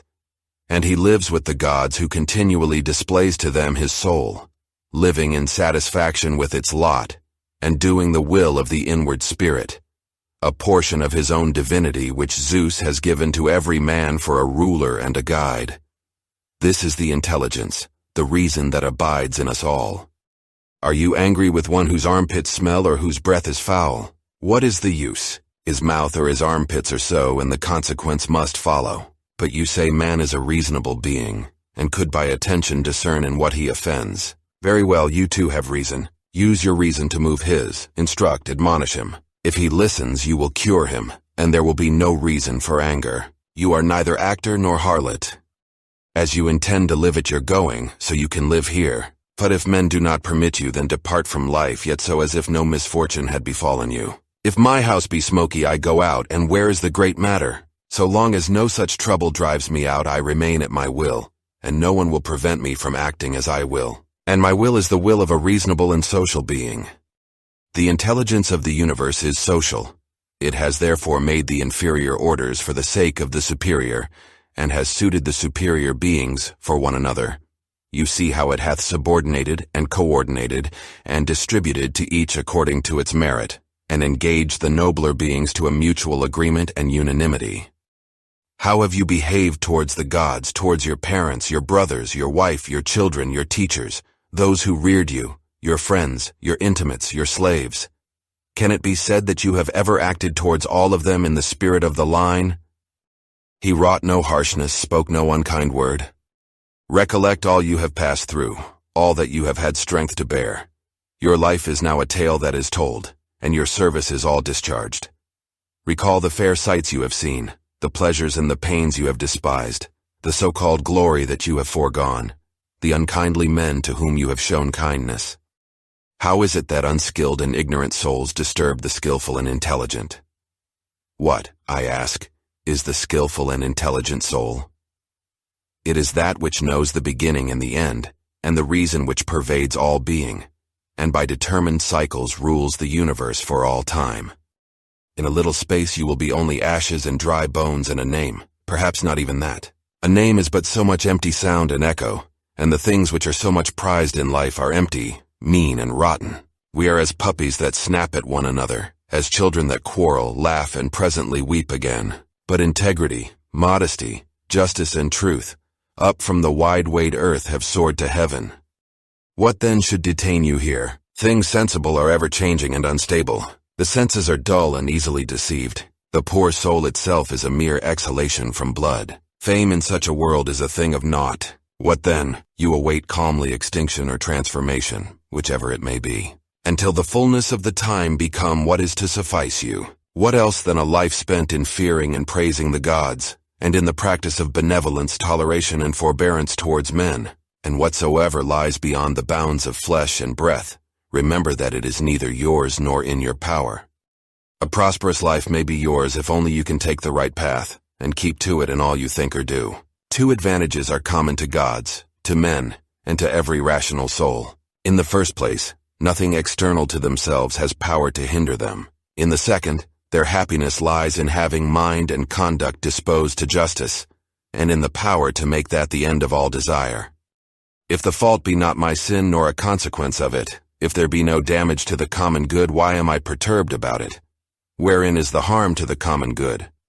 Be not incautiously carried away by sentiment, but aid him that needs it according to your power in his desert. If his need be of the things which are indifferent, think not that he is harmed thereby, for so to think is an evil habit. But as in the comedy, the old man begs to have his foster child's top for a keepsake, though he knows well that it is a top and nothing more, so should you act also in the affairs of life. You mount the rostra and cry aloud, "O man, have you forgotten what is the real value of what you seek?" No, but the many are keen in their pursuit of it. Are you then to be a fool because they are? In whatever case I had been left, I could have made my fortune. For what is it to make a fortune but to confer good things upon oneself? And true good things are a worthy frame of mind, worthy impulses, worthy actions. Book 6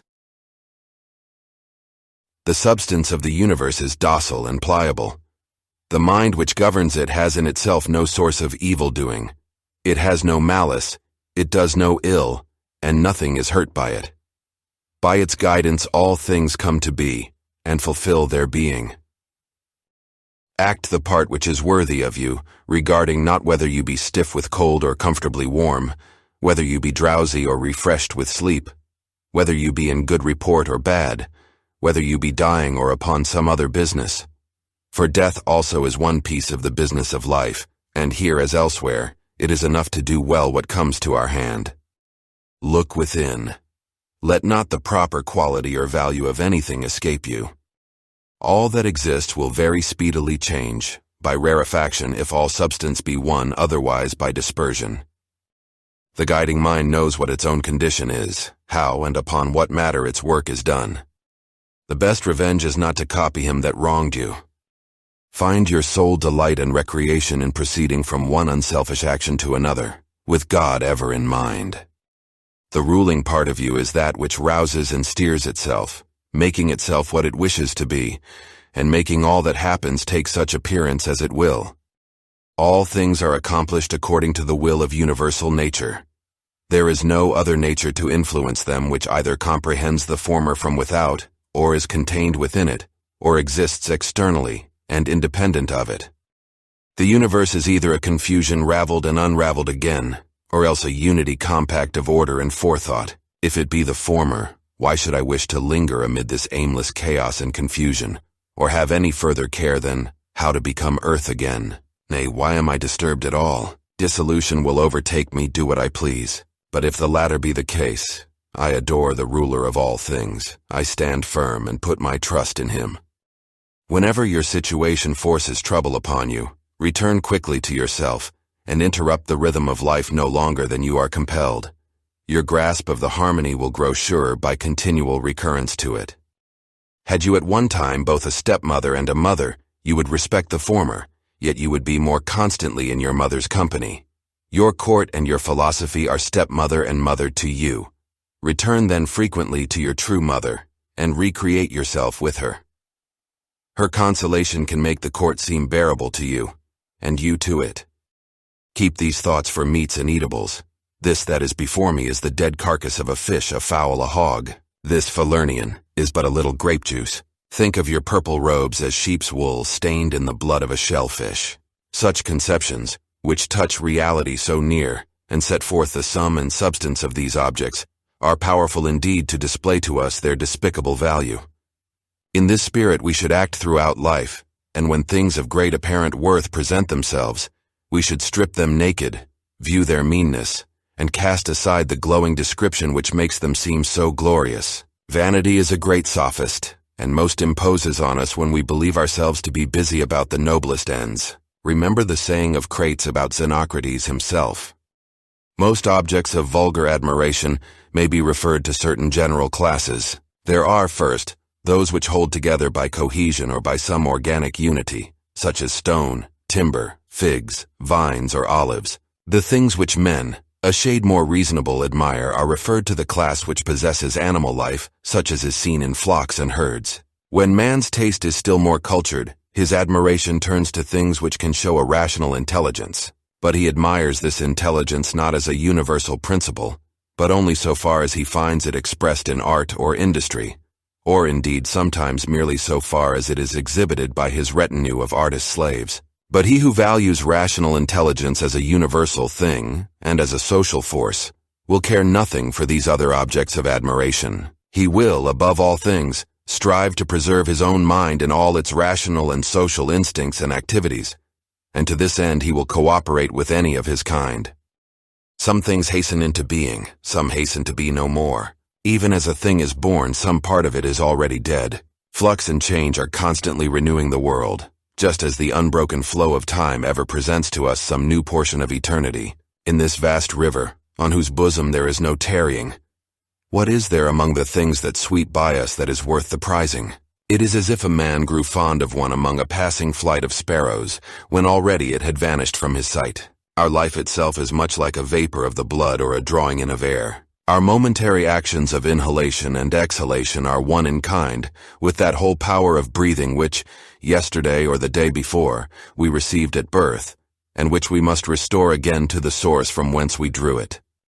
It is a small privilege to transpire like plants, or even to breathe as cattle or wild beasts do, to feel the impressions of sense, to be swayed like puppets by passion, to herd together and to live by bread.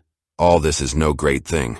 There is nothing here superior to our power of discharging our superfluous food. What then is of value? To be received with clapping of hands? No. Neither, therefore, is the applause of tongues more valuable, for the praises of the multitude are naught but the idle clapping of tongues. Dismiss the vanity called fame, and what remains to be prized? This, I think, in all things to act or to restrain yourself from action, as best suits the particular structure of your nature. This is the end of all arts and studies, for every art aims at making what it produces well adapted to the work for which it was designed. The gardener, the vine dresser, the horsebreaker, the dog trainer all try for this. And what else is the aim of all education and teaching? Here, then, is what you may truly value.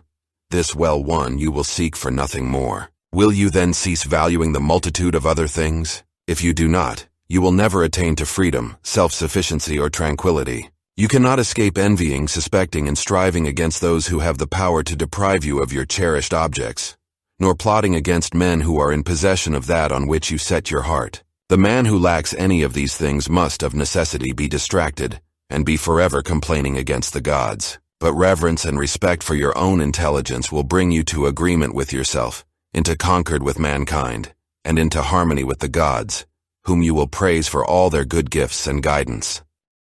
Upward, downward, round and round run the courses of the elements. But the course of virtue is like none of these. It follows a diviner path, well directed in a way that is hard for us to understand. Strange are the ways of men. They can speak no good word of the contemporaries with whom they live, yet they count it a great thing to gain the praises of a posterity whom they never saw nor shall see. As well might we grieve because we cannot hear the praises of our ancestors. If a thing seems to you very difficult to accomplish, conclude not that it is beyond human power, but if you see that anything is within man's power and part of his proper work, conclude that you also may attain to it. In the gymnasium, if someone scratches us with his nails, or in a sudden onset bruises our head, we express no resentment. We are not offended, nor do we suspect him for the future as one who is plotting against us. We are on our guard against him, it is true, but not as against an enemy or a suspected person. In all good humor we simply keep out of his way. Let us thus behave in other affairs of life, and overlook the many injuries which are done to us, as it were, by our antagonists in the gymnasium of the world. As I said, we may keep out of their way, but without suspicion or hatred. If anyone can convince or show me that I am wrong in thought or deed, I will gladly change. It is truth that I seek, and truth never yet hurt any man. What does hurt is persistence in error or in ignorance. I do my duty, and for the rest am not distracted by anything which is inanimate or irrational, or which has lost or ignores the proper way. Use the brute creation, and also all material things, in the spirit of magnanimity and freedom which becomes him who has reason in using that which has it not. Towards men who have reason, act in a social spirit. In every business call the gods to aid thee, nor trouble how long this business shall endure. 3 hours spent therein may suffice you. Alexander of Macedon and his muleteer, when they died, were in a like condition. They were either alike resumed into the seminal source of all things, or alike dispersed among the atoms. Consider all the many things, both physical and spiritual, that are a-doing within each of us at the very same instant of time, and you will wonder the less at the far greater multitudes of things, even all that is, which exist together in the one and all which we call the universe. Should someone ask you how the name Antoninus is written, would you not carefully pronounce to him each one of the letters? Should he then begin an angry dispute about it? Would you also grow angry, and not rather mildly count over the several letters to him? Thus in life remember that each duty is made up of a number of elements. We should observe all these calmly, and without anger at those who are angry with us. We should set about accomplishing the task which lies before us. Is it not cruel to restrain men from pursuing what appears to be their own advantage? And yet, in a manner, you deny them this liberty when you show anger at their errors. Men are assuredly attracted to what seems to be their own advantage. Yes, you say, but it is not their advantage. Instruct them then, and make this evident to them, but without anger. Death is the cessation of the sensual impressions, of the impulses of the passions, of the questionings of reason, and of the servitude to the flesh. It is shame and dishonor that in any man's life the soul should faint from its duty while the body still holds out. See to it that you fall not into Caesarism. Avoid that stain, for it may come to you. Guard your simplicity, your goodness, your sincerity, your dignity, your reticence, your love of justice, your piety, your kindliness, your affection for your kin, and your constancy to your duty. Endeavor earnestly to continue such as philosophy would make you. Reverence the gods and help mankind. Life is short, and the one fruit of it in this world is a pure mind and unselfish conduct. Be in all things the disciple of Antonine. Imitate his resolute constancy to rational action, his level equability, his godliness, his serenity of countenance, his sweetness of temper, his contempt of vainglory, his keen attempts to comprehend things. Remember how he never quitted any subject till he had thoroughly examined it and understood it, and how he bore with those who blamed him unjustly, without making any angry retort. How he was never in a hurry, how he discouraged calumny, how closely he scanned the manners and actions of men, how cautious he was in reproaching any man, how free from fear, suspicion, or sophistry, how little contented him in the matter of house furniture, dress, food, servants, how patient he was of labor, and how slow to anger. So abstemious was his life that he could hold out until evening without relieving himself, except at the usual hour. What a firm and loyal friend he was. How patient of frank opposition to his opinions. How glad if anyone could set him right. How religious he was, and yet how free from superstition. Follow in his steps that your last hour may find you with a conscience as easy as his. Sober yourself. Recall your senses. Shake sleep from you, and know that it was a dream that troubled you. And now that you are brought awake again, regard the waking world as you did the dream. I am made up of a frail body and a soul. To the body all things are indifferent, because it cannot distinguish them, and to the mind all things are indifferent also, which arise not from its own activities. All these are indeed in its own power, but it is concerned with only such of them as are present. Its past and future activities are indifferent to it now. No toil for hand or foot is against nature, so long as it is proper for hand or foot to do. No more, then, is toil contrary to the nature of man, as man, so long as he is doing work appointed for man to do. And if it be not contrary to his nature, it cannot be evil for him. How many are the pleasures that have been enjoyed by robbers, rakes, parricides, and tyrants? Do you not see how common artificers, though they may humor the public to a certain extent, cling to the rules of their art and cannot endure to depart from them? Is it not grievous, then, that the architect and the physician should show greater respect for the rules of their several professions than man shows for his own reason, which he possesses in common with the gods? Asia and Europe are mere corners of the universe. The whole sea is but a drop, Athos a clod. All the present is but an instant in eternity. All things are small, changeable, and fleeting. Everything proceeds from the universal intelligence, either directly or as a consequence. Thus the jaws of lions poisons all evil things such as thorns or mire, are the consequences of the grand and the beautiful. Do not then imagine that they are foreign to that which you revere, but consider well the source of all things. He who has seen the present has seen all that either has been from all eternity, or will be to all eternity, for all things are alike in kind and form. Consider frequently the connection of all things in the universe, and their relation to each other. All things are in a manner intermingled with one another, and are therefore mutually friendly. For one thing comes in due order after another, by virtue of local movements and of the harmony and unity of the whole. Adapt yourself to the things which your destiny has given you. Love those with whom it is your lot to live, and love them with sincere affection. A tool, an instrument, a utensil, is in good case when it is fit for its proper work, yet its maker remains not by it. But within the organisms of nature there remains and resides the power which made them. You ought therefore to reverence this power the more, believing that if you act in deference to its will, all will happen to you in reason, for so in reason the universe ranges all. Whenever we imagine that anything which lies not in our power is good or evil for us, if the evil befall us, or if we miss the good, we inevitably blame the gods and hate the men who are, or whom we suspect to be, the cause of our disaster or our loss. Our solicitude about such things leads to much injustice, but if we judge only the things that are in our power to be good or evil, there is no reason left for accusing the gods or for hating men. We are all cooperating in one great work, some with knowledge and understanding, others ignorantly and without design. It is in this sense, I think, that Heraclitus says that men are working even while they sleep, working together in all that is being done in the universe.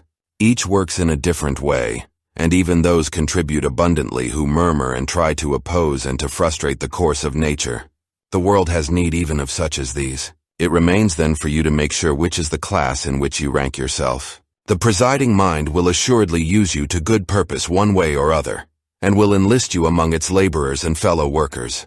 But see to it that the part that falls to you lie not in the vulgar comic passage of the play, of which Chrysippus has spoken. Does the sun pretend to perform the work of the rain, or Aesculapius that of Ceres? What of the several stars? Are they not different, yet all jointly working for the same end? If the gods took counsel about me and what should befall me, doubtless then counsel was good. It is difficult to imagine gods wanting in forethought, and what could move them to do me willful harm? What advantage would thence accrue, either to themselves or to the universe which is their special care? If they have not taken counsel about me in particular, they certainly have done so about the common interest of the universe, and I therefore should accept cheerfully and contentedly the fate which is the outcome of their ordinance. If indeed they take no counsel about anything, which it were impious to believe, then let us quit our sacrifices, our prayers and our oaths, and all acts of devotion, which we now perform as if they lived and moved amongst us.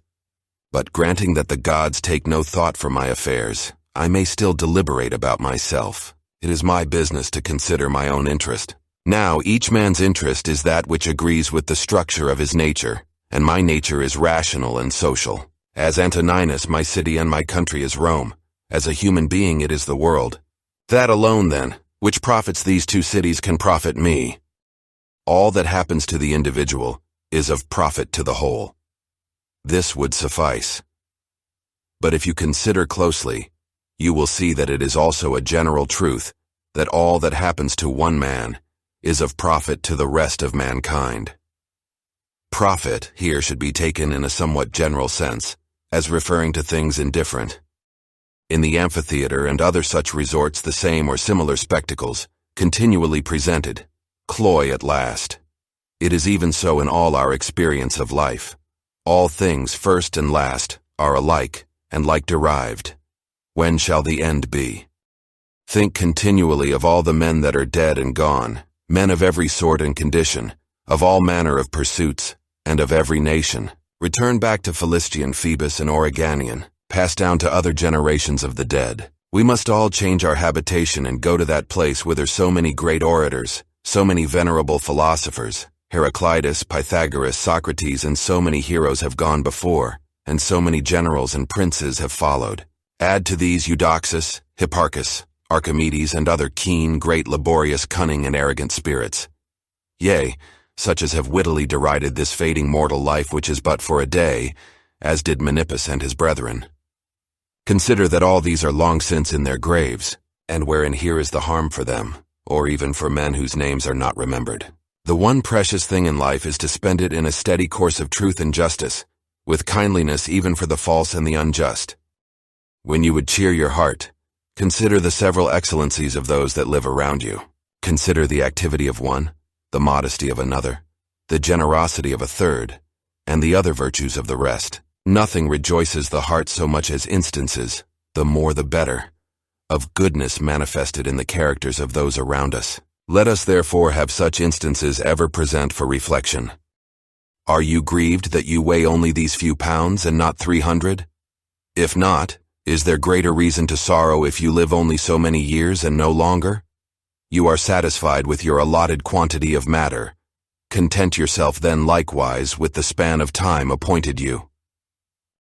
Try to persuade men to agree with you, but whether they agree or not, pursue the course you have marked out when the principles of justice point that way. Should one oppose you by force, act with resignation, and show not that you are hurt. Use the obstruction for the exercise of some other virtue, and remember that your purpose involved the reservation that you were not to aim at impossibilities. What after all was your aim? To make some good effort such as this. Well then, you have succeeded, even though your first purpose be not accomplished. The vainglorious man places his happiness in the action of others. The sensualist finds it in his own sensations. The wise man realizes it in his own work. You have it in your power to form no opinion about this or that, and so to have peace of mind.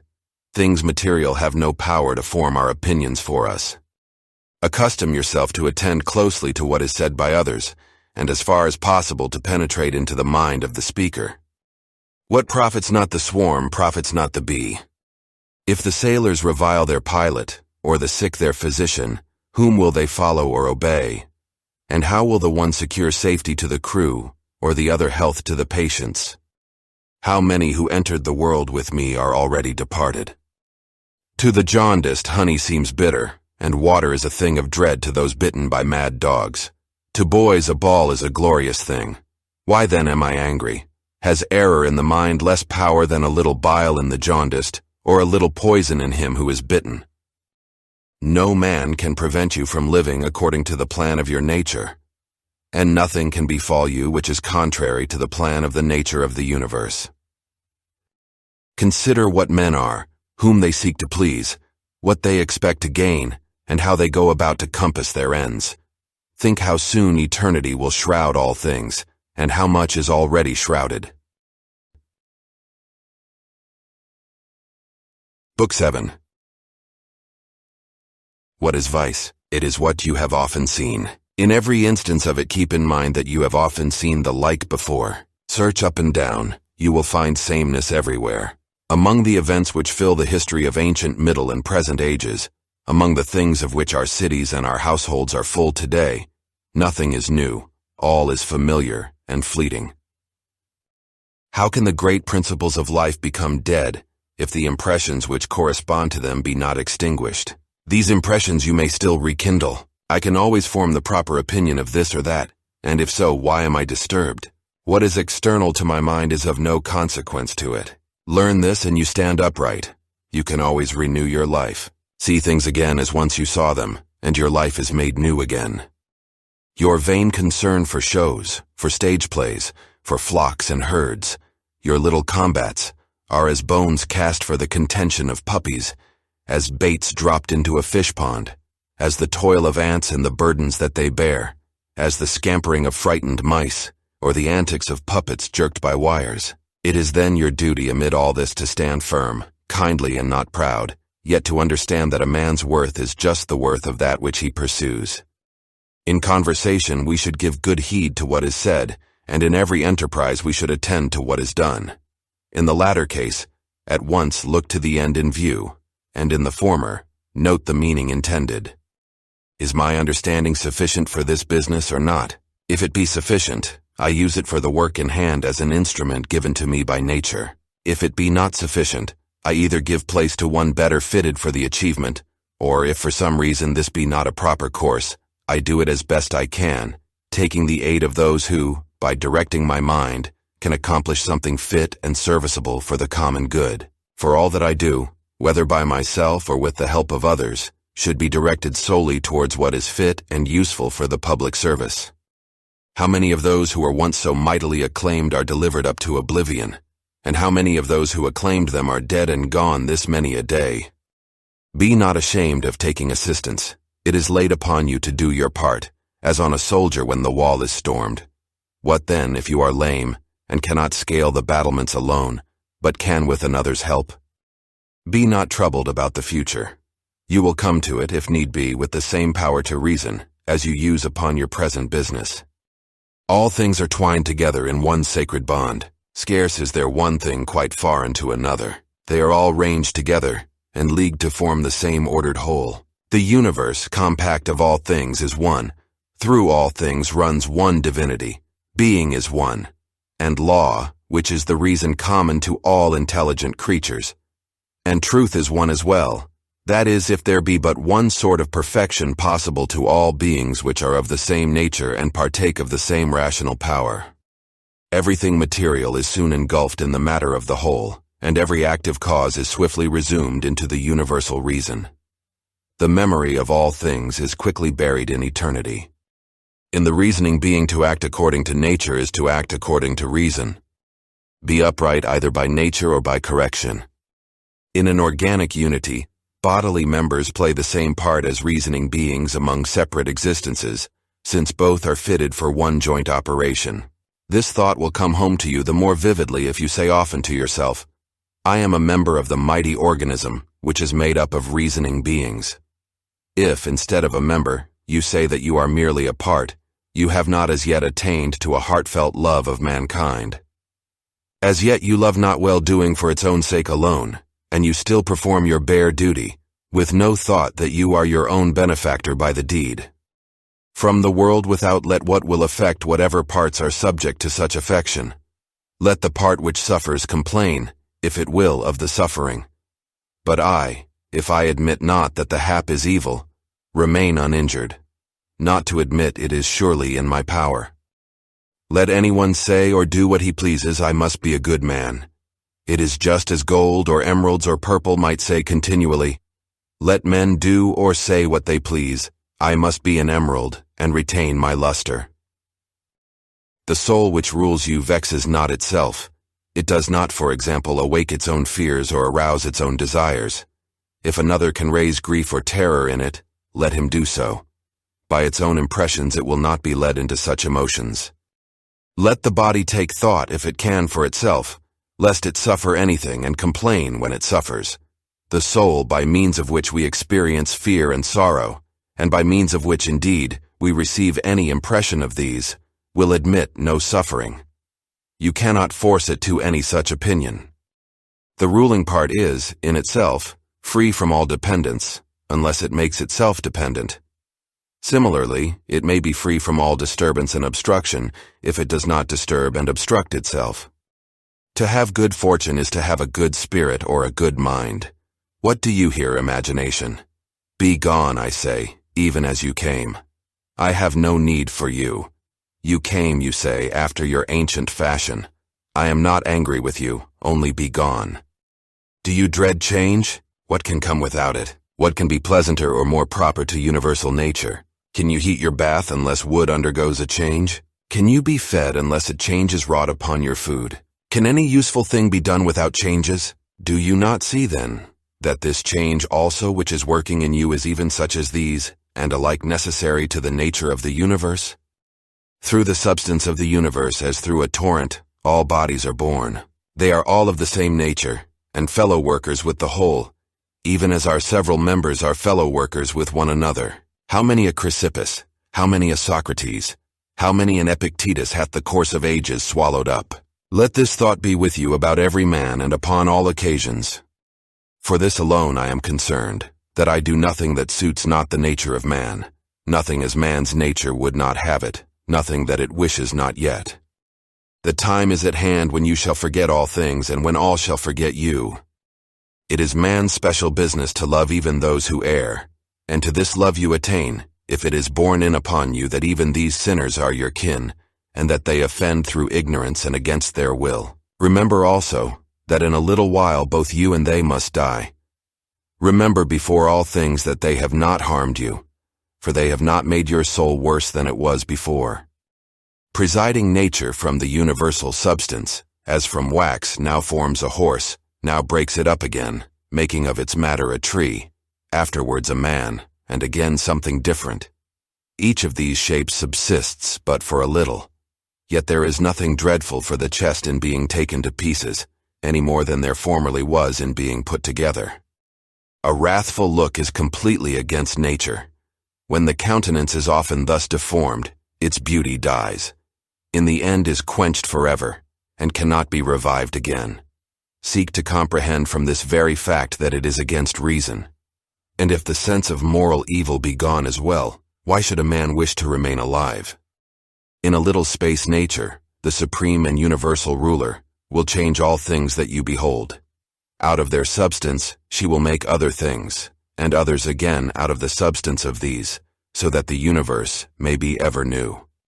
Whenever someone offends you, consider straightway how he has erred in his conceptions of good or evil. When you see where his error lies, you will pity him and be neither surprised nor angry. Indeed, you yourself perhaps still wrongly count good the same things as he does, or things just like them. Your duty then is to forgive, and, if you cease from these false ideas of good and bad, you will find it the easier to grant indulgence to him who is still mistaken.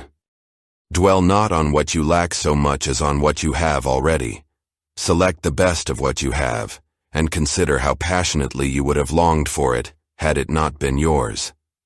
Yet be watchful, lest by this joy in what you have, you accustom yourself to value it too highly, so that, if it should fail, you would be distressed. Retire within yourself. The reasoning power that rules you naturally finds contentment with itself in just dealing, and in the calm which such dealing brings. Blot out imagination. Check the brutal impulses of the passions. Confine your energies to the present time. Observe clearly all that happens either to yourself or to another. Divide and analyze all objects into cause and matter. Take thought for your last hour. Let another's sin remain where the guilt lies. Apply your mind to what is said. Penetrate all happenings and the causes thereof. Rejoice yourself with simplicity, modesty, and indifference to all things that lie between good and bad. Love mankind, and obey God. All things, says someone, go by law and order. But what if there be naught beyond the atoms? Even if that be so, suffice it to remember that all things save very few are swayed by law. Concerning death. If the universe be a concourse of atoms, death is a scattering of these. If it be an ordered unity, death is an extinction, or a translation to another state. Concerning pain. Pain which cannot be borne brings us deliverance. Pain that lasts must needs be bearable. The mind can abstract itself from the body, and the soul takes no hurt. As to the parts which suffer by pain, let them, if they can, make their own protest. Concerning glory, consider the understanding of men, what they shun, and what they pursue, and reflect that as heaps of sand are driven one upon another, and the later drifts bury and hide those that went before, so too in life the former ages are soon buried by the next. This from Plato. To the man who has true grandeur of mind, and who contemplates all time and all being, can human life appear a great matter? Impossible, says the other. Can then such a one count death a thing of dread? No, indeed. It is a saying of Antisthenes, that it is the part of a king to do good and reap reproach. It is a shameful thing that the countenance should obey the mind, should compose and order itself as the mind bids it, while the mind cannot compose and order itself as it wills. Vain is all anger at external things, for they regard it nothing. Give joy to us and to the immortal gods. For life is like the laden ear cut down, and some must fall and some unreaped remain. Me and my children, if the gods neglect, it is for some good reason. For I keep right and justice on my side. Weep not with them, and still these throbs of woe. From Plato. I would make him this just answer: you are mistaken, my friend, to think that a man of any worth should count the chances of living and dying. Should he not rather, in all he does, consider simply whether he is acting justly or unjustly, whether he is playing the part of a good man or a bad? He says again, in truth, Athenians, the matter stands thus. Wheresoever a man has chosen his stand, judging it the fittest for him, or wheresoever he is stationed by his commander, there, I think, he should stay at all hazards, making no account of death or any other evil but dishonor. Again, consider, my friend, whether the truly noble and the truly good be not something quite apart from saving and being saved. The man who is a man indeed should not set his heart on living through a few more years of life, nor should he make that the end of his desire. Rather, he should commit the matter to the will of God, assenting to the maxim which even women use, that no man can elude his destiny, and studying in addition how he may spend the life that remains to him for the best. Contemplate the courses of the stars, as one should do that revolves along with them. Consider also without ceasing the changes of elements, one into another. Speculations upon such things cleanse away the filth of this earthly life. It is a good thought of Plato's, that when we discourse of men we should look down as from a high place, on all things earthly, on herds and armies, on husbandry and marriage, on partings, births, and deaths, on the tumults of the courts of justice, on the desert places of the earth, on the varied spectacle of savage nations, on feasting and lamentation, on traffic, on the medley of all things and the order which emerges from their contrariety. Consider the past and the revolutions of so many empires, and thence you may foresee what shall happen hereafter. It will be ever the same in all things, nor can events leave the rhythm in which they are now moving. Wherefore it is much the same to view human life for 40, as for a myriad of years. What more is there to see?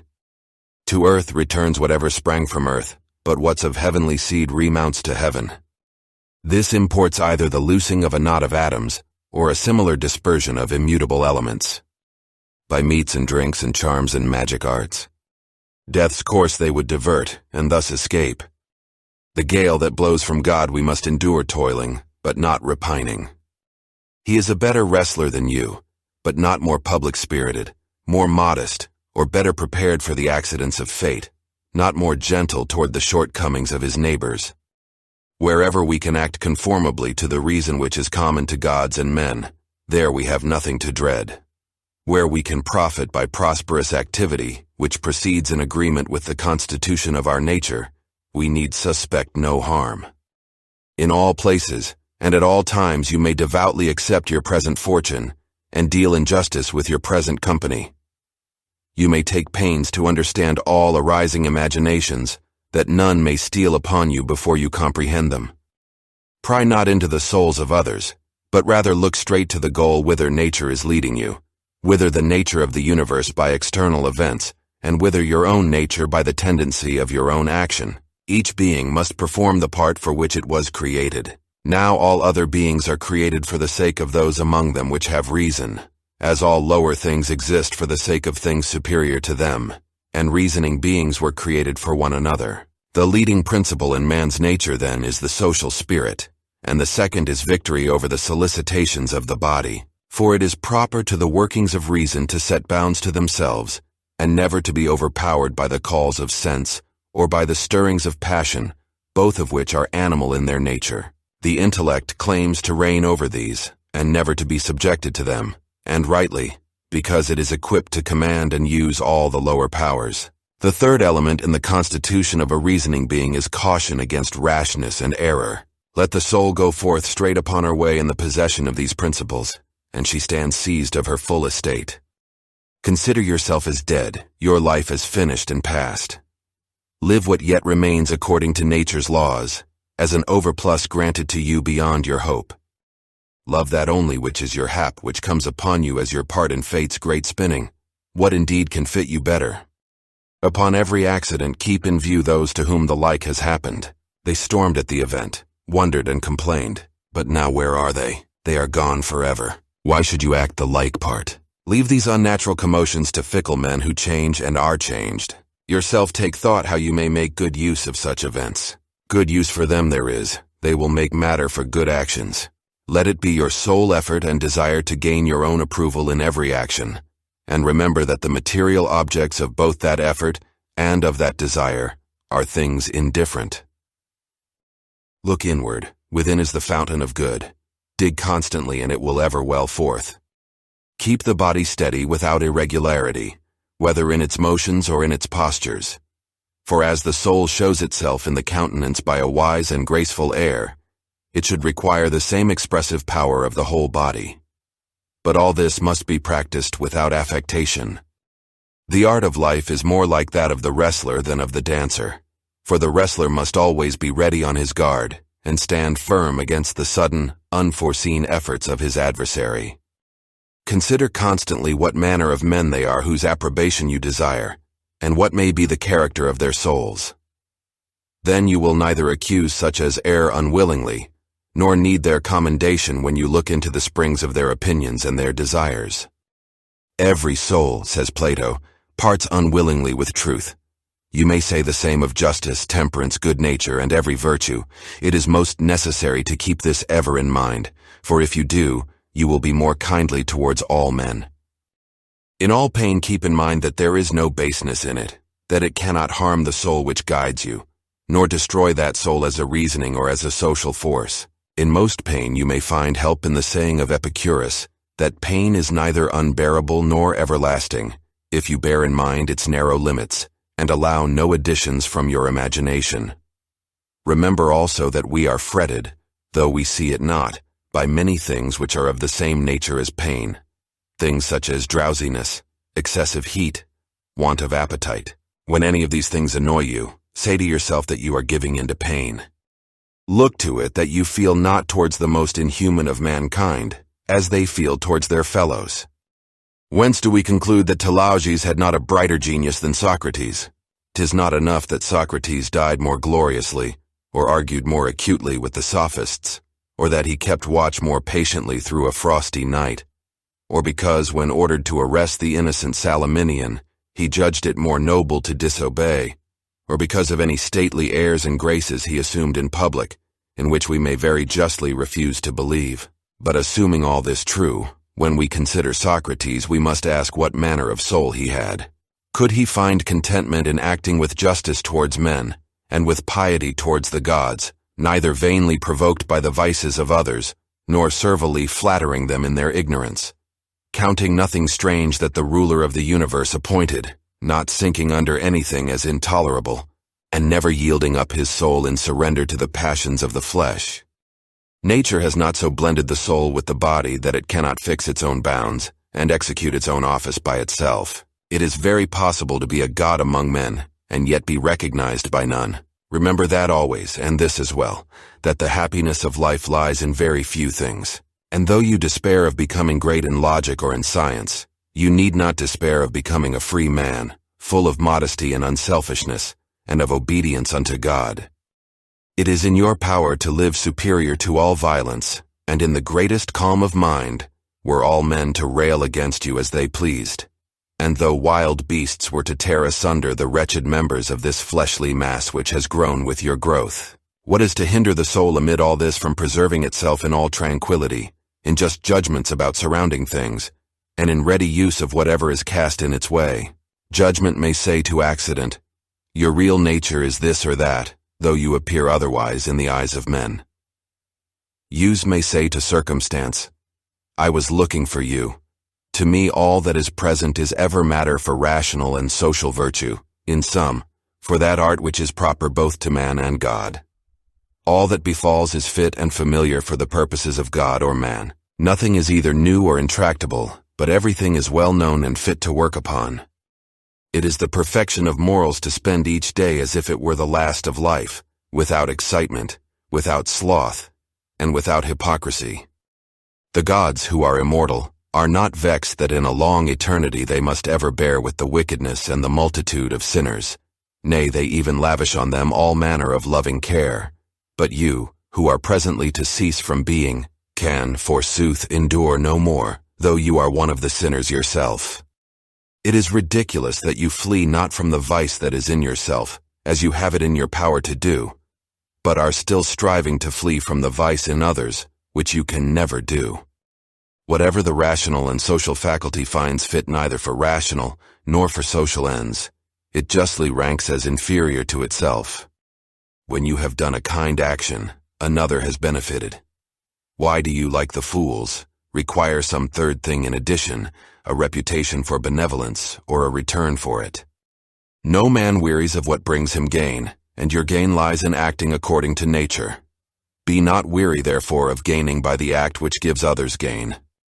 Nature set about making an ordered universe, and now, Either all that is follows a law of necessary consequence and connection, or we must admit that there is least rationality in the things which are most excellent, and which appear to be most special objects for the impulses of the universal mind. Remembrance of this will give you calmness on many an occasion.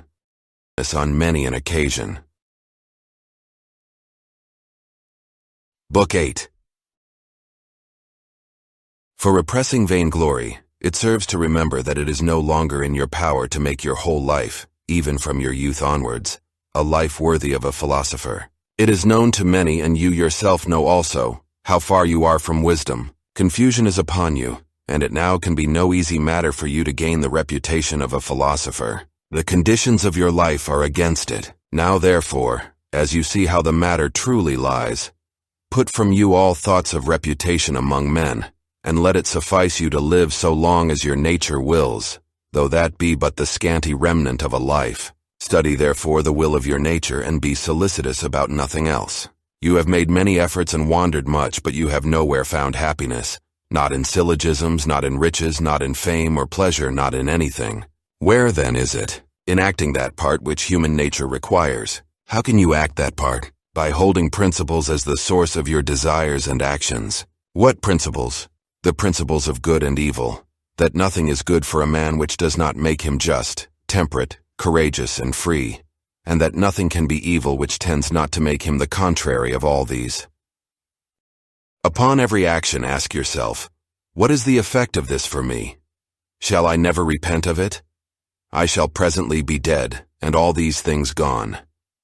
What more should I desire if my present action is becoming to an intelligent and a social being, subject to the same law with God's? Alexander, Caesar, Pompey, what were they compared with Diogenes, Heraclitus, Socrates? These knew the nature of things, their causes and their matter, and the minds within them were at one. As to the former, how many things they schemed for, and to how many were they enslaved. Men will go their ways none the less, though you burst in protest. Before all things, be not perturbed. Everything comes to pass as directed by universal nature, and in a little time you will be departed and gone, like Hadrianus and Augustus. Then, scan closely the nature of what has befallen, remembering that it is your duty to be a good man. Do unflinchingly whatever man's nature requires, and speak as seems most just, yet in kindliness, modesty, and sincerity. It is nature's work to transfer what is now here into another place, to change things, to carry them hence, and set them elsewhere. All is change, yet is there no need to fear innovation, for all obey the laws of custom, and in equal measure all things are apportioned. For every nature it is sufficient that it goes on its way, and prospers. The rational nature prospers while it assents to no false or uncertain opinion, while it directs its impulses to unselfish ends alone, while it aims its desires and aversions only at the things within its power, and while it welcomes with contentment all that universal nature ordains. The nature of each of us is part of universal nature, as the leaf is part of the tree. The leaf indeed is part of an insensible and unreasoning system, which can be obstructed in its workings. But human nature is part of that universal system, which cannot be impeded, and which is intelligent and just. Hence is meted out, suitably to all, our proper portions of time, of matter, of active principle, of powers, and of events. Yet look not to find that each several thing corresponds exactly with any other. Consider rather the whole nature and circumstances of the one, and compare them with the whole of the other. You lack leisure for reading, but leisure to repress all insolence you do not lack. You have leisure to keep yourself superior to pleasure and pain and vainglory, to restrain all anger against the ungrateful, nay, even to lavish loving care upon them. Let no man any more hear you railing on the life of the court, nay, revile it not to your own hearing. Repentance is a self-reproving, because we have neglected something useful. Whatever is good must be useful in some sort, and worthy of the care of a good and honorable man. Now such a man could never repent of neglecting some opportunity of pleasure. Pleasure, then, is neither useful nor good. Of each thing ask, what is this in itself and by its constitution? What is its substance or matter? What is its cause? What is its business in the universe? How long shall it endure? When you are reluctant to be roused from sleep, remember that it accords with your constitution and with human nature to perform social actions. Sleep is common to us with the brutes. Now, whatever accords with the nature of each species must be most proper, most fitting, and most delightful to it. Constantly, and if possible on every occasion, apply to your imaginations the methods of physics, ethics, and dialectic. Whomsoever you meet, say straightway to yourself, what are this man's principles of good and evil? For if he holds this or that doctrine concerning pleasure and pain, and the causes thereof, concerning glory and infamy, death and life, it will seem to me neither strange nor wondrous that this or that should be his conduct. I shall bear in mind that he has no choice but to act so. Remember that, as 'tis folly to be surprised that a fig tree bears figs, so is it equal folly to be surprised that the universe produces those things of which it was ever fruitful. It is folly in a physician to be surprised that a man has fallen into a fever, or in a pilot that the wind has turned against him. Remember that to change your course, and to follow any man who can set you right is no compromise of your freedom. The act is your own, performed on your own impulse and judgment, and according to your own understanding. If the doing of this be in your own power, why do it thus? If it be in another's, whom do you accuse? The atoms or the gods? To accuse either is a piece of madness. Therefore accuse no one. Set right, if you can, the cause of error. If you cannot, correct the result at least. If even that be impossible, what purpose can your accusation serve? Nothing should be done without a purpose. That which dies falls not out of the universe. If then it stays here, here too it suffers a change, and is resolved into those elements of which the world, and you too, consist. These also are changed, and murmur not. The horse, the vine, all things are formed for some purpose. Where is the wonder? Even the sun saith, I was formed for a certain work, and similarly the other gods. For what end are you formed? For pleasure? Look if your soul can endure this thought. Nature has an aim in all things, in the end and surcease of them no less than in their beginning and continuance. It is even as a man casting a ball. Where, then, is the good for the ball in its rising? Where the harm in dropping? Where even is the harm when it has fallen down? Where is the bubble's good while it holds together? Where is the evil when it is broken? So it is with the lamp which now burns and anon goes out. Turn out the inner side of this body and view it as it is. What shall it become when it grows old or sickly or decayed? The praiser and the praised, the rememberer and the remembered are of short continuance, and that in a mere corner of this narrow region, where, narrow though it be, men cannot live in concord, no, not even with themselves. And yet the whole world is but a point. Attend well to what is before you, whether it be a principle, an act, or a word. This your suffering is well merited, for you would rather become good tomorrow than be good today. Am I doing aught? Let me do it in a spirit of service to mankind. Does aught befall me? I accept it and refer it to the gods, the universal source from which come all things in the chain of consequence. The accompaniments of bathing, oil, sweat, filth, foul water, how nauseous are they all? Even so is every part of life and everything that meets us. Lucilla buried Verus and soon followed him to the grave. Secunda saw the death of Maximus and soon herself died. Epitin buried Diotimus and then Epitin was buried. Antoninus mourned Faustina, and thereafter Antoninus was mourned. Celer buried Hadrian and then Celer was buried. All go the same way, the cunning men who foretold the fates of others, or who swelled with pride. Where are they now? Where are these keen wits, Carax and Demetrius the Platonist and Eudaemon and their like? All were for a day, and are long dead and gone.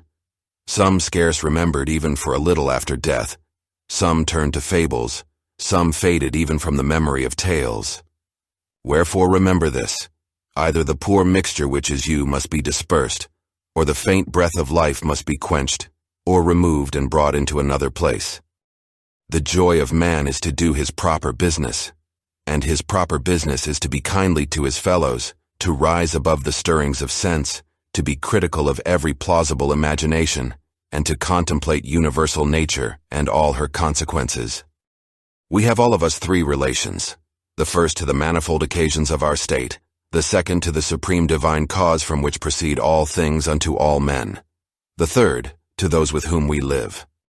Pain is either an evil to the body, and then let the body so declare it, or an evil to the soul. But the soul can maintain her own serenity and calm, and refuse to conceive pain as an evil.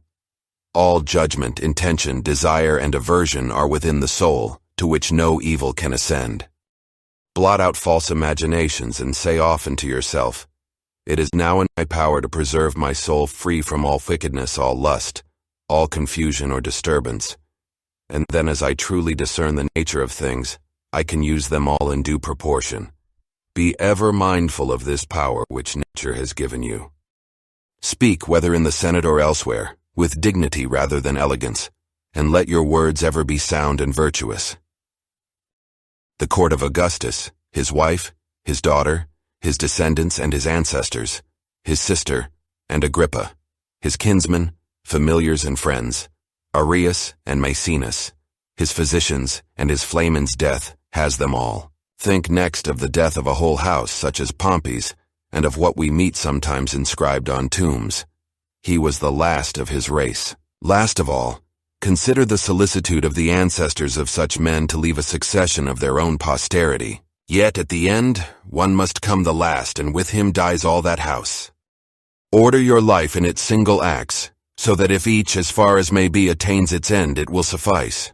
In this no one can hinder you. But you say, "May not something external withstand me?" Nothing can keep you from justice, temperance, and wisdom. Yet perhaps some other activity of mine may be obstructed. True, but by yielding to this impediment, and by turning with calmness to that which is in your power, you may happen on another course of action equally suited to the ordered life of which we are speaking. Receive the gifts of fortune without pride, and part with them without reluctance. You have seen a hand, a foot, or a head, cut off from the rest of the body and lying dead at a distance from it.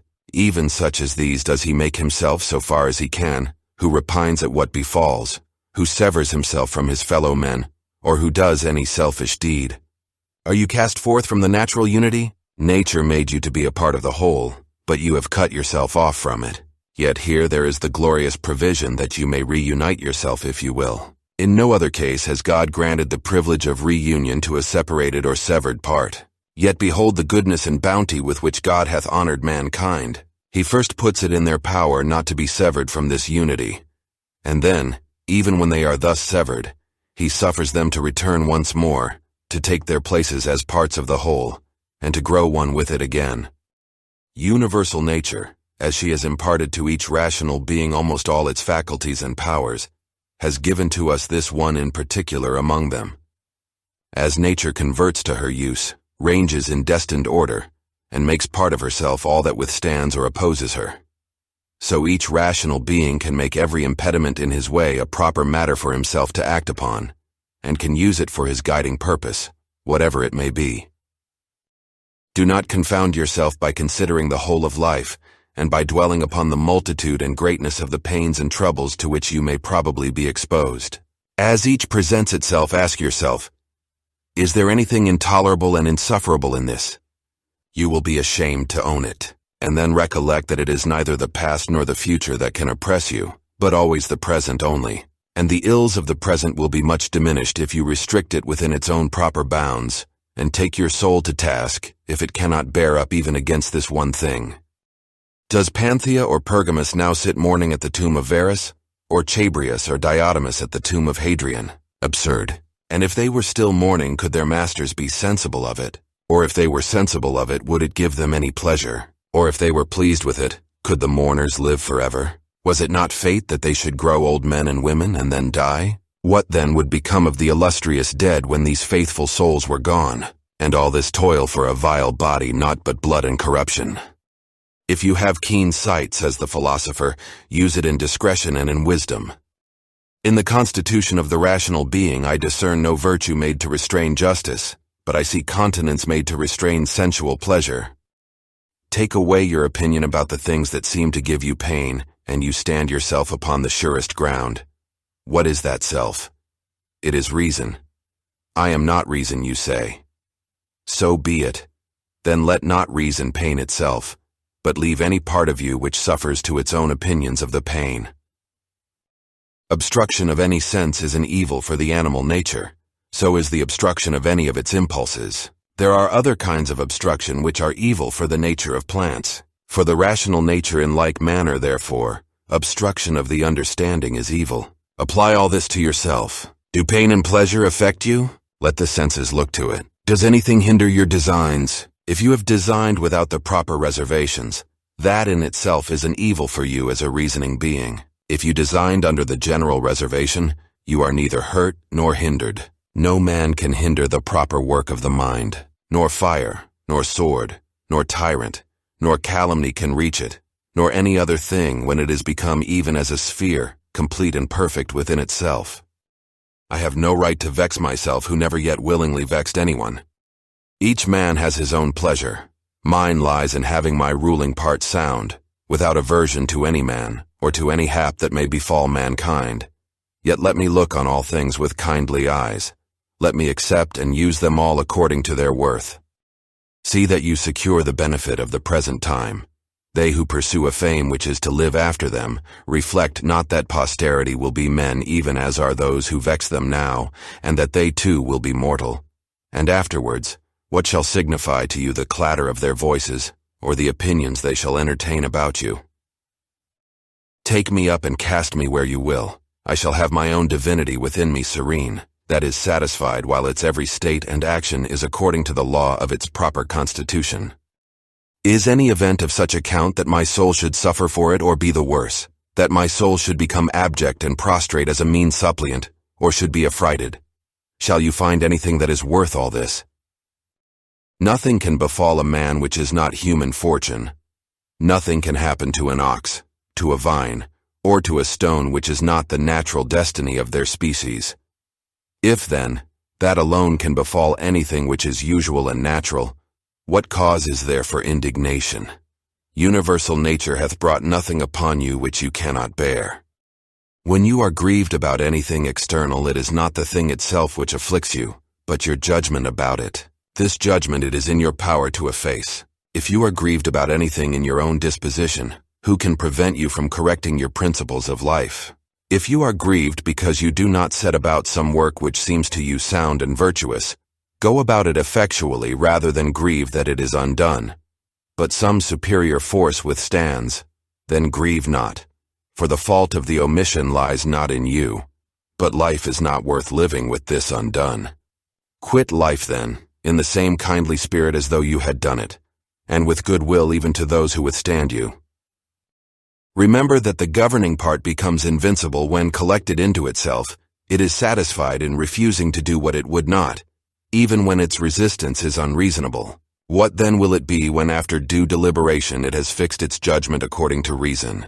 The soul thus free from passions is a strong fort, nor can a man find any stronger to which he can fly and become henceforth invincible. The man who has not discerned this is ignorant. He who has discerned and flies not thither is miserable.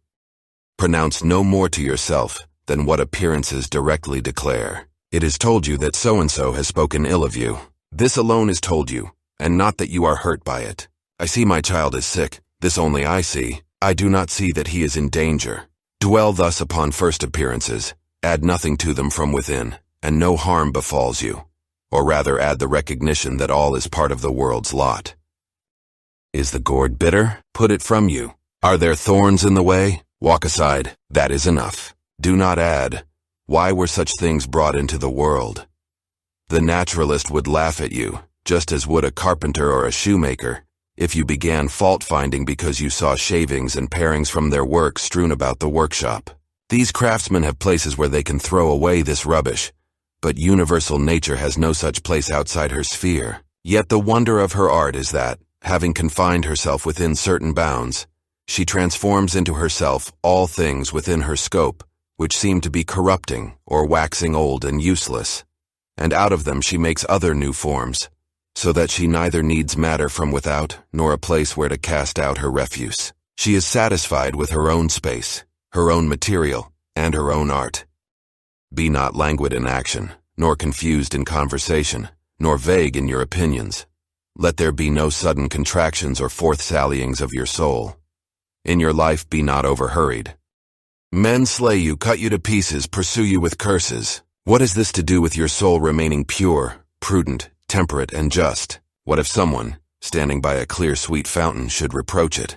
It would not cease to send forth its refreshing waters. Should he throw into it mud or dung, it will speedily scatter them and wash them away, and be in no wise stained thereby. How then shall you get this perpetual living fount within you? If you reserve yourself unto liberty every hour you live, in a spirit of calmness, simplicity, and modesty. He who knows not what the universe is knows not what is his place therein. He who knows not for what end it was created, knows not himself and knows not the world. He who is deficient in either of these parts of knowledge cannot even say for what end he himself was created. What sort of man then does he appear to you who pursues the applause or dreads the anger of those who know neither where nor what they are? Do you wish to be praised by a man who curses himself thrice within an hour? Can you desire to please one who is not pleased with himself? Can he be pleased with himself who repents of almost everything he does? No longer be content to breathe in harmony with the air which surrounds you, but set about feeling in sympathy with the intelligence which embraces all things. For the power of that intelligence is no less diffused, and no less pervasive for all who can draw it in, than is the virtue of the air for him who can breathe it. There is no universal wickedness to hurt the world, and the particular wickedness of any individual hurts not another. It hurts himself alone, and even he has this gracious privilege that, as soon as he desires it, he may be free from it altogether. To my will the will of another is as indifferent as his poor breath and flesh. And how much soever we were formed for the sake of each other, yet the governing part of each of us has its own proper power. Otherwise the vice of another might become my own misery. God thought fit that this should not be, lest it should be in another's power to make me unhappy. The sun seems to us diffused everywhere, pervasive of all things yet never exhausted. This diffusion is a sort of extension, and hence the Greek word for rays is thought to be derived. You may observe the nature of a ray, if you see it entering through some small hole into a darkened chamber. Its direction is straight, and it is reflected around when it falls upon any solid body, which shuts it off from the air beyond. There it stands and does not slip or fall. Now such should be the flow and diffusion of the understanding, never exhausted, always extending, not violently or furiously dashing against the obstacles that meet it, nor falling aside, but resting there and illuminating whatever will receive it. That which will not transmit the light does but deprive itself of radiance. He who dreads death dreads either the extinction of all sense or the experience of a new one. If all sense be extinguished, there can be no sense of evil. If a different sort of sense be acquired, you become a different creature, and do not cease to live. Men were created the one for the other. Teach them better then, or bear with them. Mind moves in one way, and an arrow in another. The mind, when cautiously proceeding, or when casting round in deliberation about what to pursue, is nevertheless carried onward, straight toward its proper mark. Penetrate into the governing part of others, and also allow others to enter into your own. Enter into your own. Book 9. He who does injustice commits impiety, for since universal nature has formed the rational animals for one another, each to be useful to the other according to his merit, and never hurtful, he who transgresses this her will, is clearly guilty of impiety against the most ancient and venerable of the gods. He who lies sins against the same divinity, for the nature of the whole is the nature of all things which exist, and things which exist are akin to all that has come to be. Nature indeed is called truth, and is the first cause of all truths. He then that lies willingly is guilty of impiety, insofar as by deceiving he works injury, and he also who lies unwillingly, insofar as he is out of tune with universal nature, and insofar as he works disorder in the universe by fighting against its design. He is at war with nature, who sets himself against the truth. He has neglected the means with which nature furnished him, and cannot now distinguish false from true. He too who pursues pleasure as good and shuns pain as evil is guilty of impiety. Such a one must needs frequently blame the common nature for unseemly awards of fortune, to bad and to good men. For the bad often enjoy pleasures and possess the means to attain them, and the good often meet with pain and with what causes pain. Again, he who dreads pain must sometimes dread a thing which will make part of the world order, and this is impious. And he who pursues pleasure will not abstain from injustice, and this is clear impiety. In those things to which the common nature is indifferent, for she had not made both were she not indifferent to either. He who would follow nature ought in this also to be of like mind with her, and show the like indifference. And whoever is not indifferent to pain and pleasure, life and death, glory and ignominy, all of which universal nature uses indifferently, is clearly impious. By nature using them indifferently, I mean that they befall indifferently all beings which exist, and ensue upon others in the great chain of consequence which began in the primal impulse of Providence. Providence, in pursuance of this impulse and starting from a definite beginning, set about this fair structure of the universe when she had conceived the plan of all that was to be, and appointed the distinct powers which were to produce the several substances, changes, and successions. It were the more desirable lot to depart from among men, unacquainted with falsehood, hypocrisy, luxury, or vanity. The next choice were to expire when cloyed with these vices. Have you then chosen rather to abide in evil? Or has experience not yet persuaded you to fly from amidst the plague? For a corruption of the mind is far more a plague than any pestilential distemper or change in the surrounding air we breathe. The one is pestilence to animals as animals, but the other to men as men.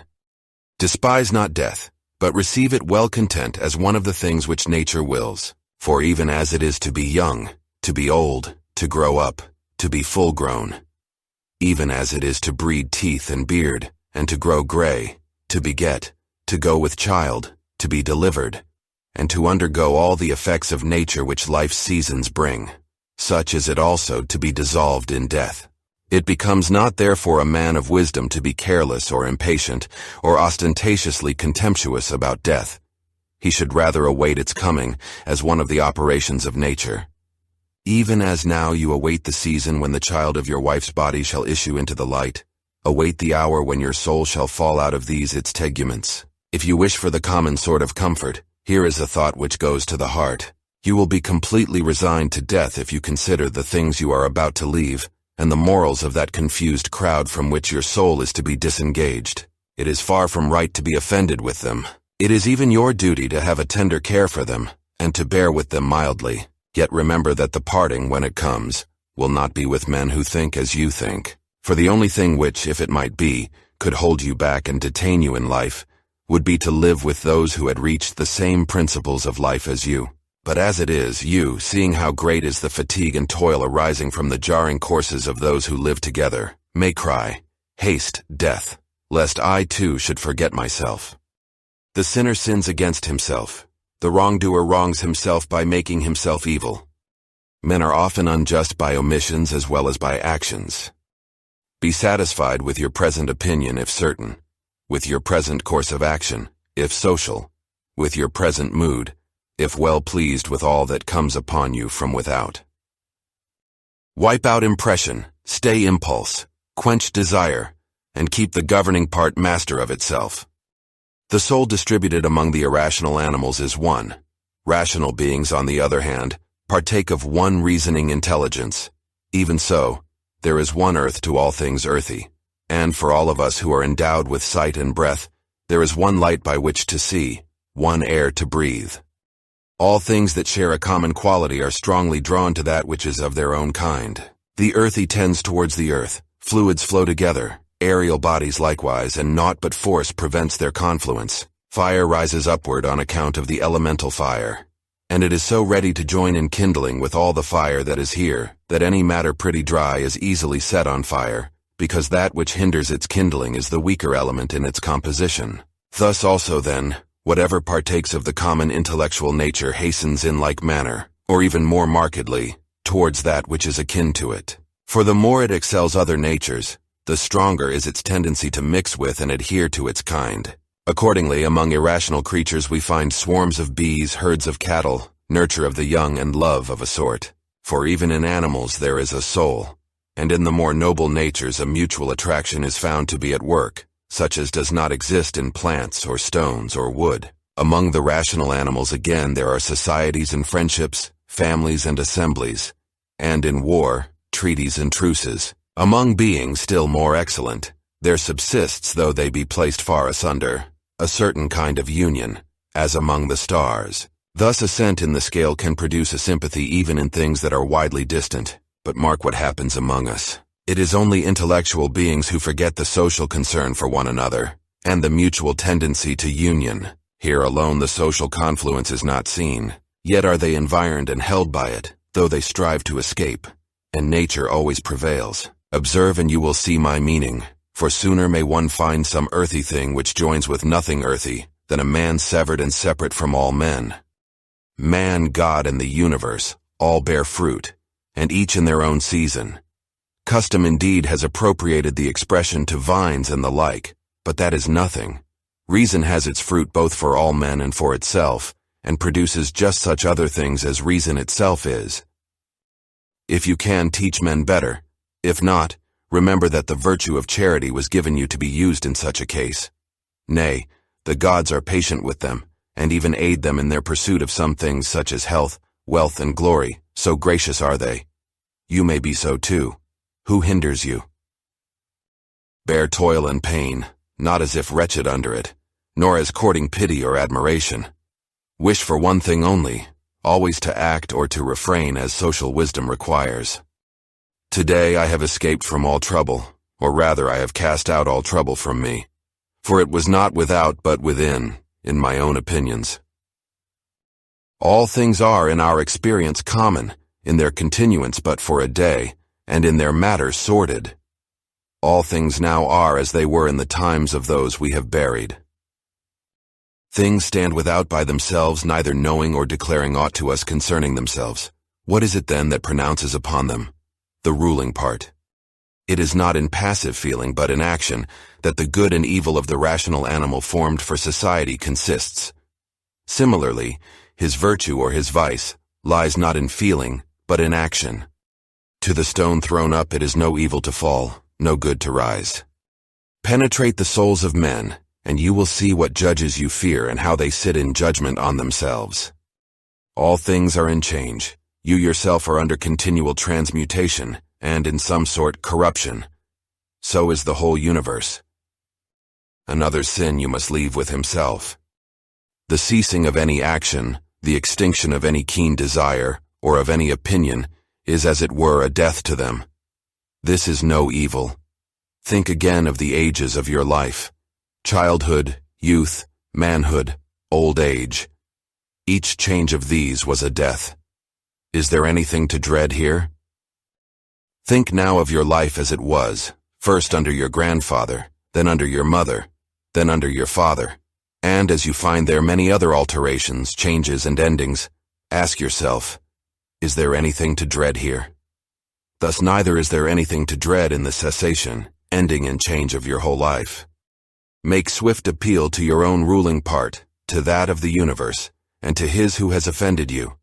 To your own, that you may make it a mind disposed to justice, to that of the universe that you may remember of what you are a part, and to his, that you may know whether he has acted in ignorance or by design, and that you may also reflect that he is your kinsman. You yourself are a part of a social system, necessary to complete the whole. Accordingly, let your every action be a similar part of the social life, and if any action has not its reference, either immediate or distant, to the common good as its end, this action disorders your life and frustrates its unity. It is sedition like that of the man who, in a commonwealth, does all in his power to sever himself from the general harmony and concord. Children's quarrels, child's play, poor spirits carrying about dead corpses, such is our life. The mask of the dead is intelligible by comparison. Go to the quality of the cause, abstract it from the material and contemplate it by itself. Determine then the time. How long at furthest this thing of this peculiar quality can naturally subsist. You have endured innumerable sufferings by not being satisfied with your own ruling part when it does the things which it was formed to do. Enough then of that. When another reproaches or hates you or utters anything to that purpose, go to his soul, enter in there, and look what manner of man he is. You will see that you need not trouble yourself to make him think well or ill of you, yet you should be kindly toward such men, for they are by nature your friends, and the gods too aid them in all ways, by dreams, by oracles, and even in the things about which they are most eager. The course of things in the world is ever the same, a continual rotation, up and down from age to age. Either the universal mind exerts itself in every particular event, in which case you must accept what comes immediately from it, or it has exerted itself once and for all, and as a result, all things go on forever, in a necessary chain of consequence. Or again, atoms and indivisible particles are the origin of all things.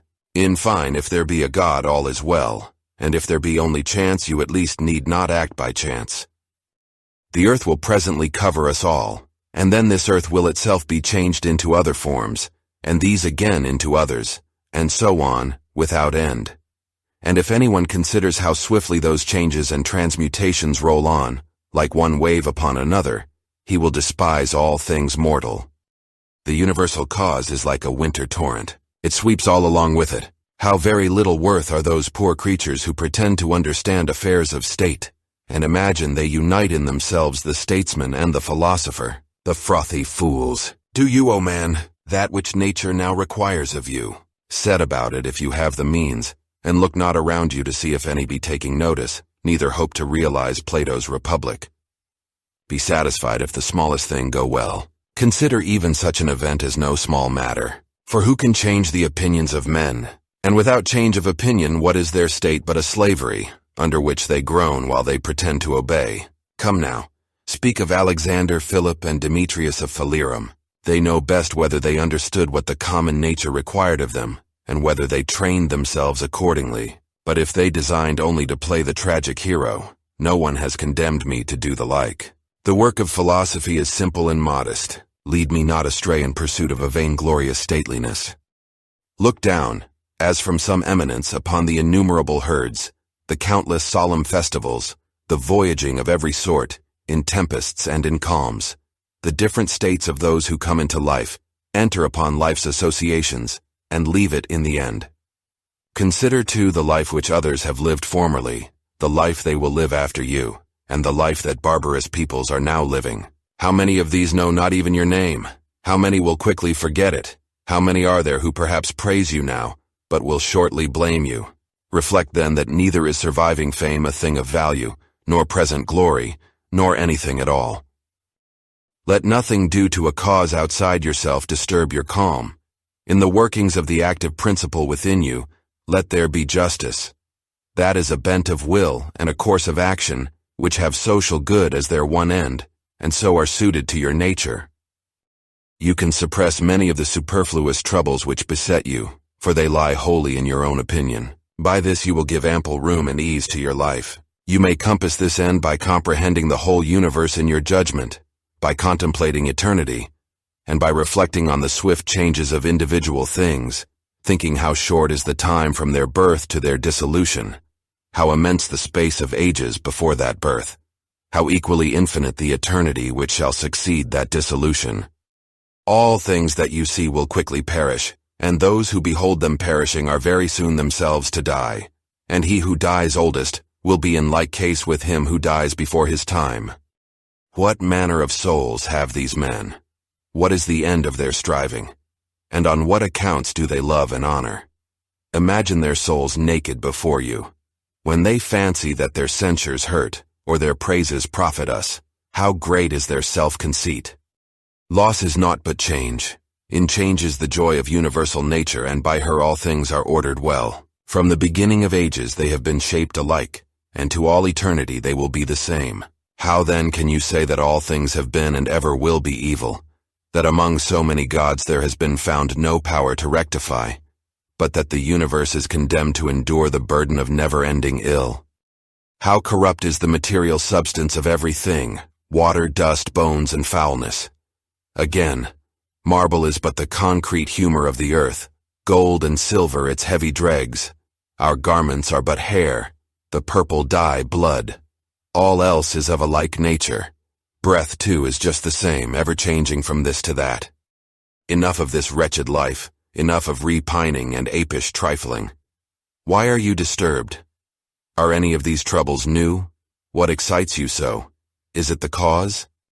Then view it well. Is it the matter? View it also well. Besides these there is nothing. Wherefore at last act with more simplicity and goodness towards the gods, Whether you look on this spectacle for 100 years or for 3, it is the same. If he has done wrong, the evil is with him, and perhaps, too, he has not done wrong. Either all things proceed from one source of intelligence and come together in one body, in which case the part must not complain of what comes about for the benefit of the whole, or all is atoms, and there is nothing else but confused mixture and dissipation. Why then are you disturbed? Say to your soul, thou art dead, thou art rotten, thou hast turned beast, joined the herd, and dost feed along with them. Either the gods have power or they have none. If they have no power, why do you pray? If they have power, why do you not choose to pray to them for power neither to fear nor to desire, nor to be grieved over any of these external things, rather than for their presence or their absence? Surely if the gods can aid man at all, they can aid him in this. But perhaps you will say, the gods have put this in my own power. Then is it not better to use that which is in your own power and preserve your liberty, than to set your heart on what is beyond your power and become an abject slave? And who has told you that the gods aid us not in these things also which are in our power? Begin to pray about them, and you will see. One man prays, may I possess that woman? Do you pray, may I have no wish to possess her? Another prays, may I be delivered from so-and-so? Pray you, may I not need to be delivered from him? A third cries, may I not lose my child? Let your prayer be, may I not fear to lose him? In fine, turn your prayers this way, and observe what comes of it. Epicurus says, in my sickness my conversations were not about the diseases of this poor body, nor did I speak of any such things to those who came to me. I continued to discourse as before on the principles of natural philosophy, and was chiefly intent on the problem of how the mind, though it partakes in the violent commotions of the flesh, might remain undisturbed and keep guard on its own proper excellence.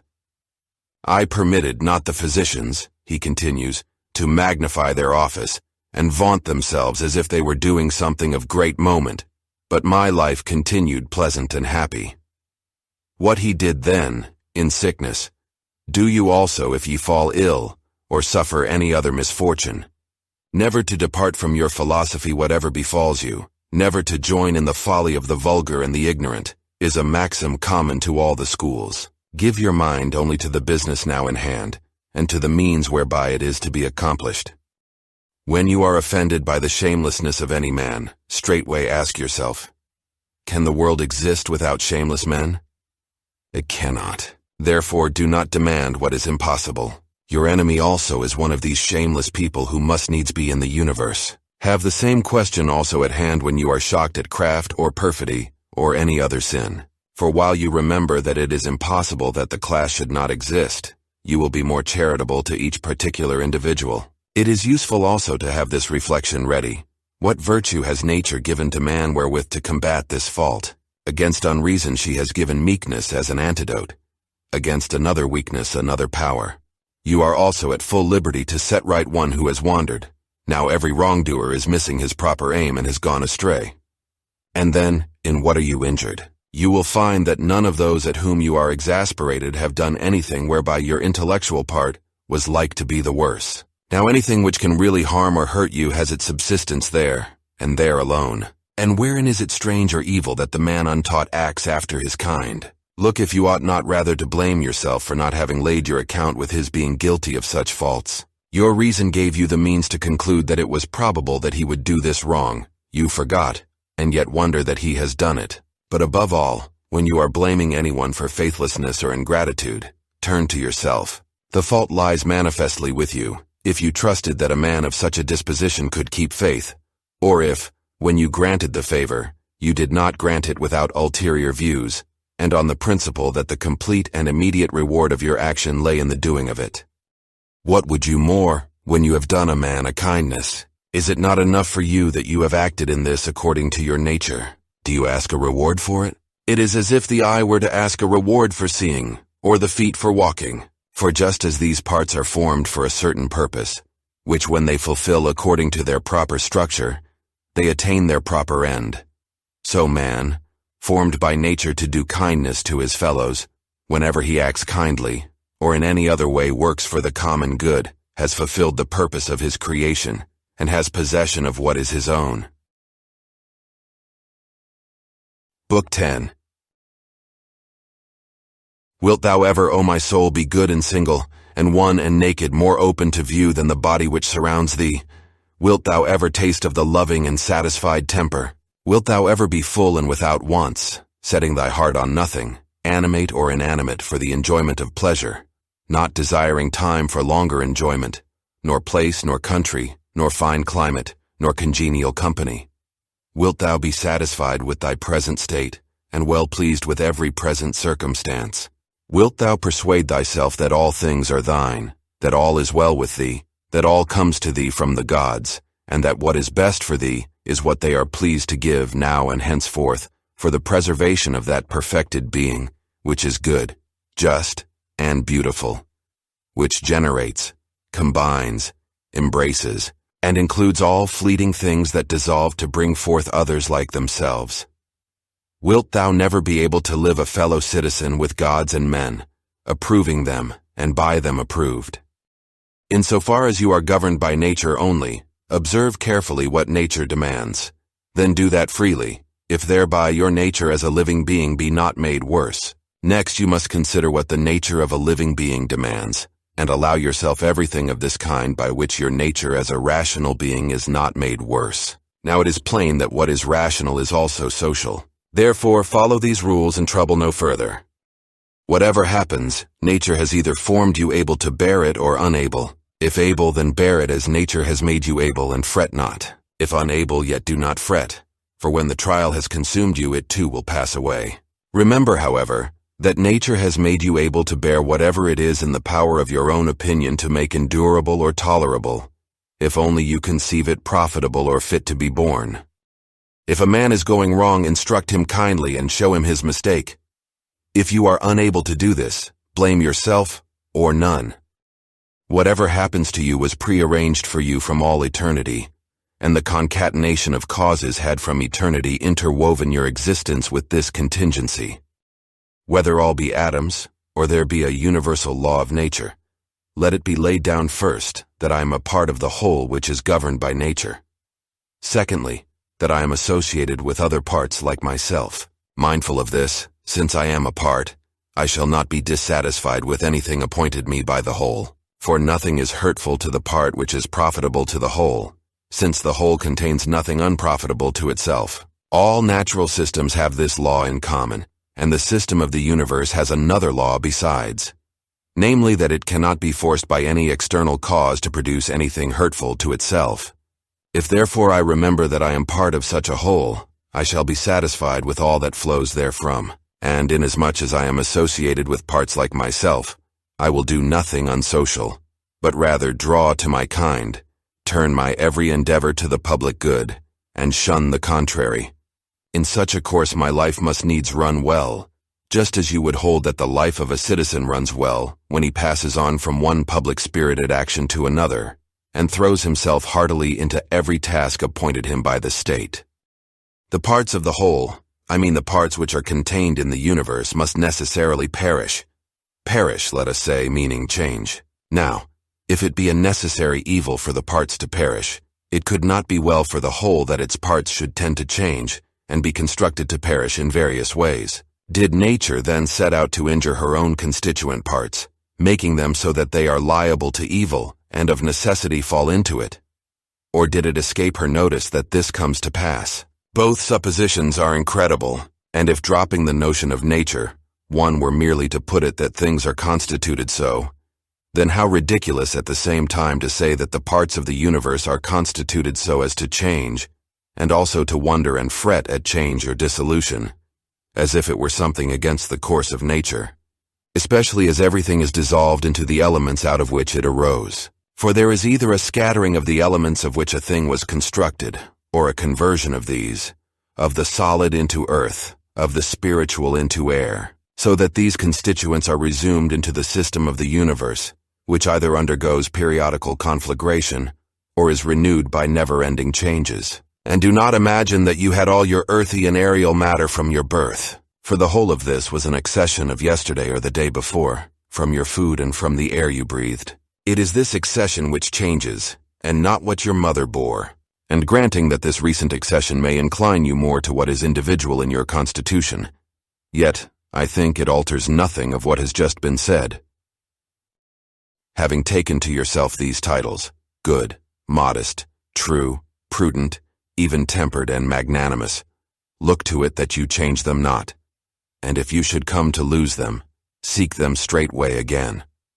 And remember that prudence means for you reasoned observation of all things, and careful attention, even temper, cheerful acceptance of the lot appointed by universal nature, magnanimity, the exaltation of the thinking part above any pleasant or painful commotions of the flesh, above vain glory, above death and all such things. If you steadfastly maintain yourself in these titles, with no hankering after hearing them given to you by others, you will be a new man, and a new life will open for you. For to continue as you have been till now, in the same life of distraction and defilement, would mark you as a man devoid of sense, who clings to life like the half-eaten beast fighters, who though covered with wounds and gore, do yet appeal to be reserved until tomorrow, to be cast again in their wretchedness to the claws and fangs that lacerated them before. Take your stand then on these few titles, and if you are able to abide in them, abide as one removed to the islands of the blessed. But if you perceive that you are falling away and cannot prevail,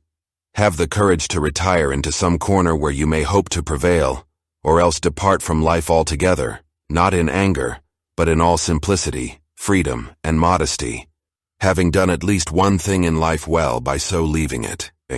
Now it will greatly help you to be mindful of your titles, if you recollect that the gods desire not adulation, but that reasoning beings should grow in likeness to themselves, and further that a fig tree is set to bear figs, a dog to hunt, a bee to gather honey, and a man to do a man's work.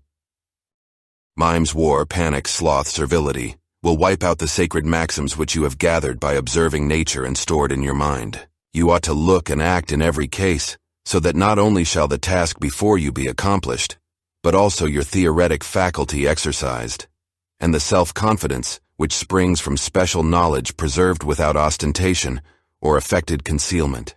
Will you ever attain to simplicity, to dignity, to a perfect discrimination in every case as to what a thing really is, what its true place in the universe, what the time it may endure, what its composition, to whom it may belong, and who can give and take it away? The spider exults when he has captured a fly, one man because he has taken a little hair, another because he has netted an anchovy, another because he has hunted down a wild boar or a bear, and another because he has conquered the Sarmatians. But are they not brigands all, if you look to their principles? Acquire a method of perceiving how all things change into one another. Pursue this branch of philosophy, and continually exercise yourself therein. There is nothing so proper as this for cultivating greatness of mind. He who does so has already put off the body, and having realized how soon he must depart from among men and leave all earthly things behind him, he resigns himself entirely to justice in all his own actions, and to the law of the universe in everything else which happens. As for what anyone may say or think of him or do against him, he gives it not a thought, but contents himself with these two things: to do justly what he has in hand, and to love the lot appointed for him. Such a man has thrown off all hurry and bustle, and has no other will but this, to keep the straight path according to the law, and to follow God whose path is ever straight.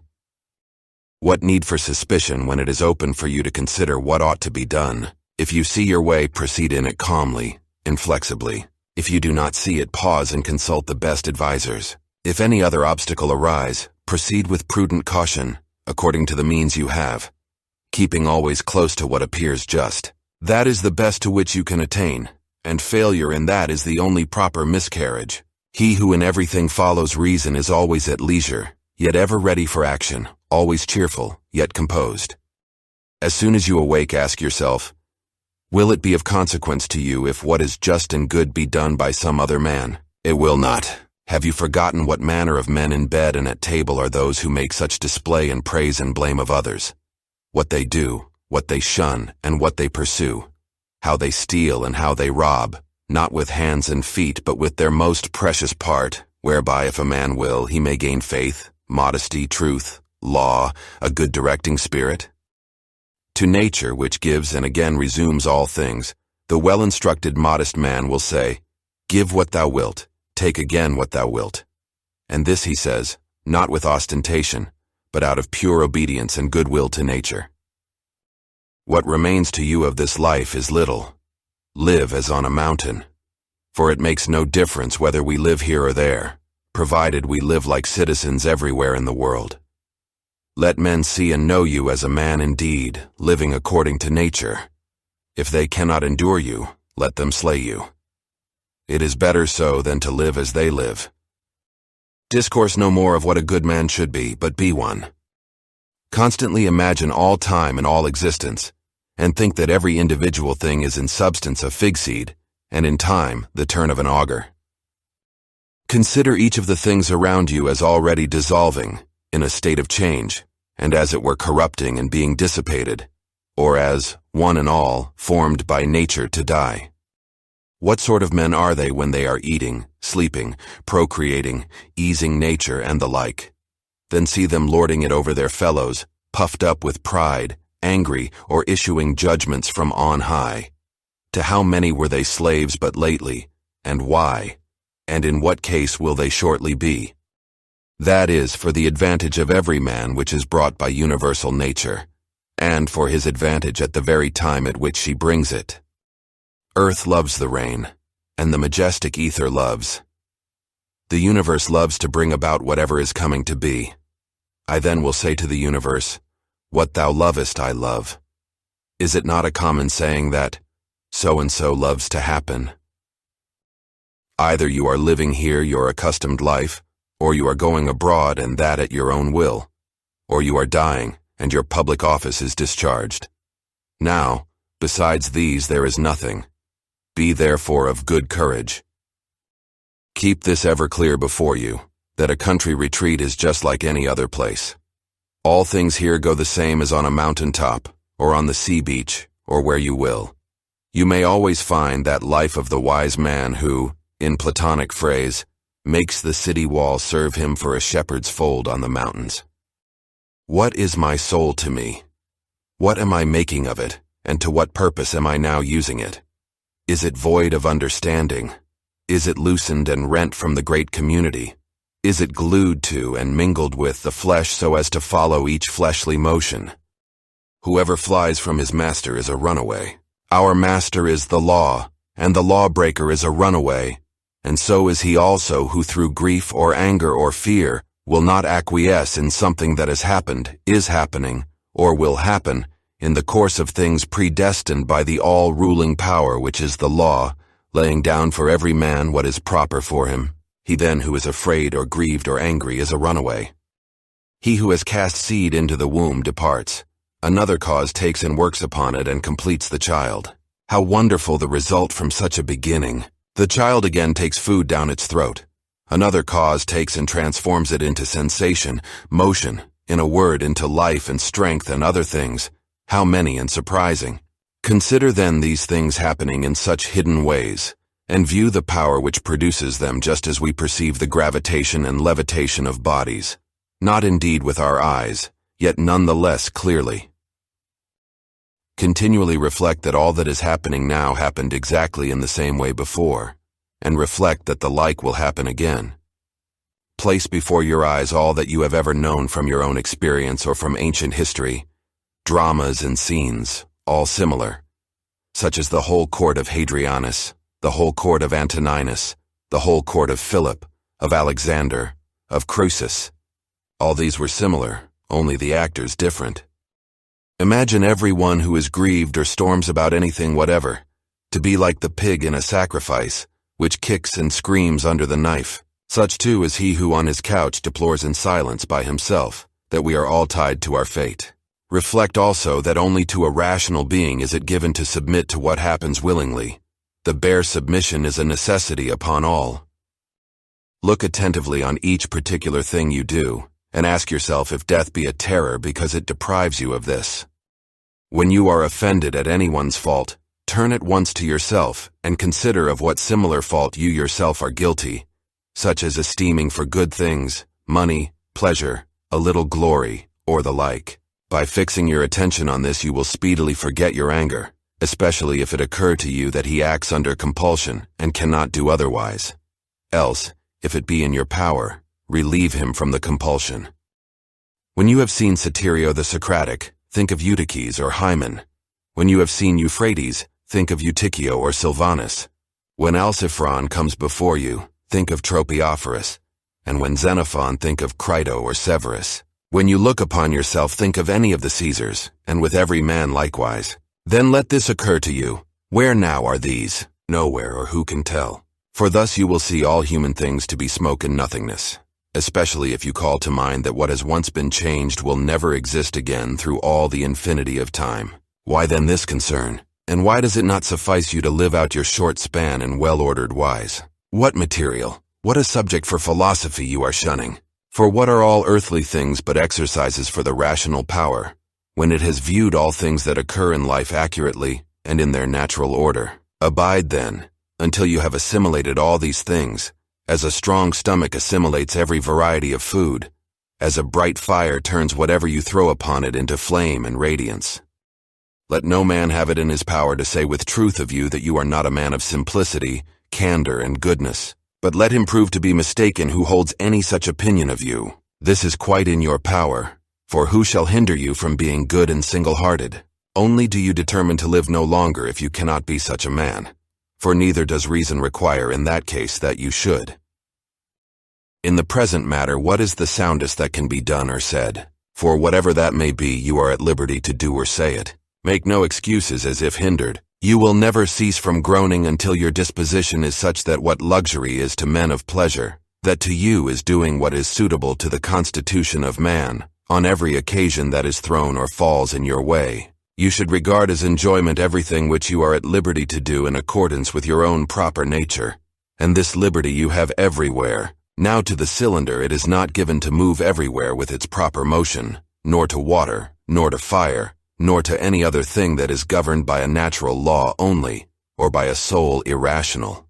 For there are many circumstances which constrain and stop them, but intelligent reason can pursue through every obstacle the course for which it was created, and which it wills to follow. Set before your eyes this ease with which reason makes its way through all obstacles, as fire goes upwards, a stone downwards, or a cylinder down a slope, and seek for nothing further. The rest of man's difficulties are merely of the body, the lifeless part of him, or else they are such as cannot crush, or in any way injure him save through opinion, or the surrender of reason itself. Otherwise he who suffered by them would himself straightway become evil. In the case of all other organisms, when mishap befalls, the sufferer is thereby rendered worse. But in this respect, it may be said that a man becomes better and more praiseworthy by rightly using his circumstances. In fine, remember that nothing which hurts not the city hurts the man who is by nature a citizen, nor does that hurt the city which hurts not the law. Now none of the things called misfortunes can hurt the law. Accordingly, what hurts not the law can hurt neither city nor citizen. To the man who is penetrated with true principles, the shortest, the most common hint is a sufficient memorial to keep him free of sorrow and fear, such as, some leaves the winds blow down, the fruitful wood. Breeds more meanwhile which in springtide appear. Of men thus ends one race while one is born.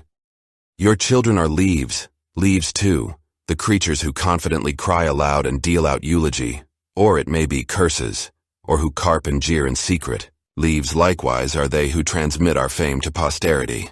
All these in springtide appear, then the wind shakes them down and the forest grows more to take their places. Shortness of life is common to all things, yet you shun and pursue them, as though they were to have no ending. But a little and you will fall asleep, and anon others shall mourn for him who carried your bier. The healthy eye ought to look on everything visible, and not to say I want green like an eye that is diseased.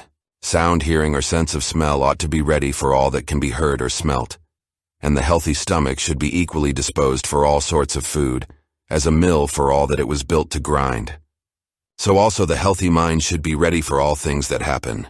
That mind which says, let my children be spared, and let men applaud my every action, is as an eye which begs for green, or as teeth which require soft food.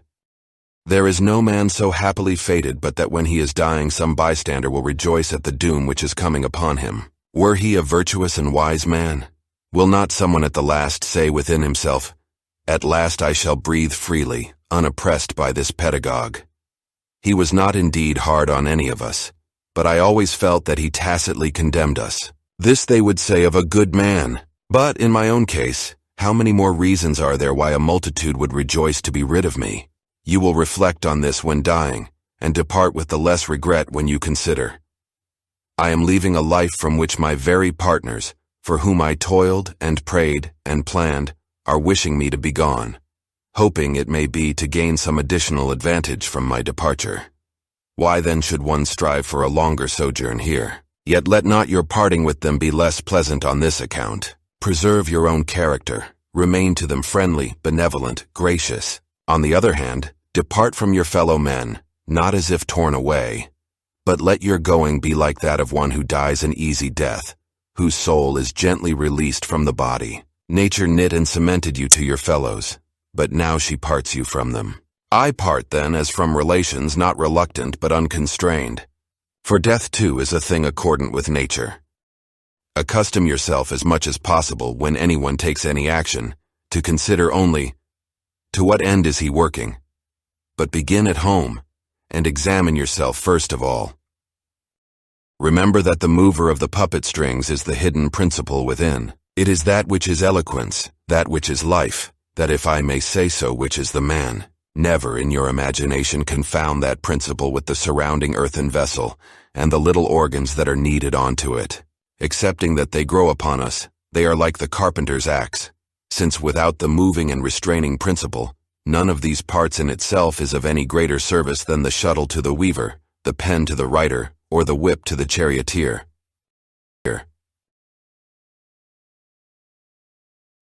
Book 11. These are the characteristics of the rational soul. It beholds itself. It regulates itself in every part. It fashions itself as it wills. The fruit it bears itself enjoys, whereas the products of plants and of the lower animals are enjoyed by others. It reaches its individual end, wheresoever the close of life may overtake it. In a dance or an actor's part, any interruption spoils the completeness of the whole action. Not so with the rational soul. At whatever point in its action, or wheresoever it is overtaken by death, it makes its part complete and all sufficient, so that it can say, "I have received what is mine." Also, it ranges through the whole universe and the void around it, and discerns its plan. It stretches forth into limitless eternity, and grasps the periodical regeneration of all things, seeing and comprehending that those who come after us will see nothing new, and that those that went before saw no more than we have seen. Nay, a man of 40 of any tolerable understanding has, because of the uniformity of things, seen in a manner all that has been or will be. Characteristic of the rational soul also are love to all around us, truth, modesty, and respect for itself above all other things, which is characteristic also of the general law. Thus there is no discordance between right reason and the reason of justice. You will think little of a pleasing song, a dance, or a gymnastic display if you analyze the melody into its separate notes and ask yourself regarding each, "Does this impress me?" You will blush to own it, and so also if you analyze the dance into its single motions and postures, and if you similarly treat the gymnastic display. In general, then, except as regards virtue and virtuous action, remember to recur to the constituent parts of things, and by dissecting to despise them, and transfer this practice to life as a whole. How happy is the soul that stands ready to part from the body when it must, and either to be extinguished or to be scattered, or to survive. But let this readiness arise from individual judgment, not from mere obstinacy, as with the Christians, but deliberately, with dignity, and with no affected air of tragedy, so that others may be led to a like disposition. Have I done anything for the common good? Is not this itself my advantage? Let this thought be ever with you, and desist not. What is your art? Well-doing.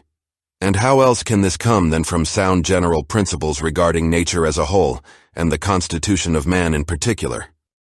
First of all, tragedy was introduced to remind us that certain events happen, and are fated to happen as they do. and to teach us that what entertains us on the stage should not grieve us on the greater stage of the world. You see that such things must be accomplished, and that even they bore them who cried aloud, O Cithaeron. Our dramatic poets have said some excellent things, especially the following. Me and my children, if the gods neglect, it is for some good reason. And again, vain is all anger at external things.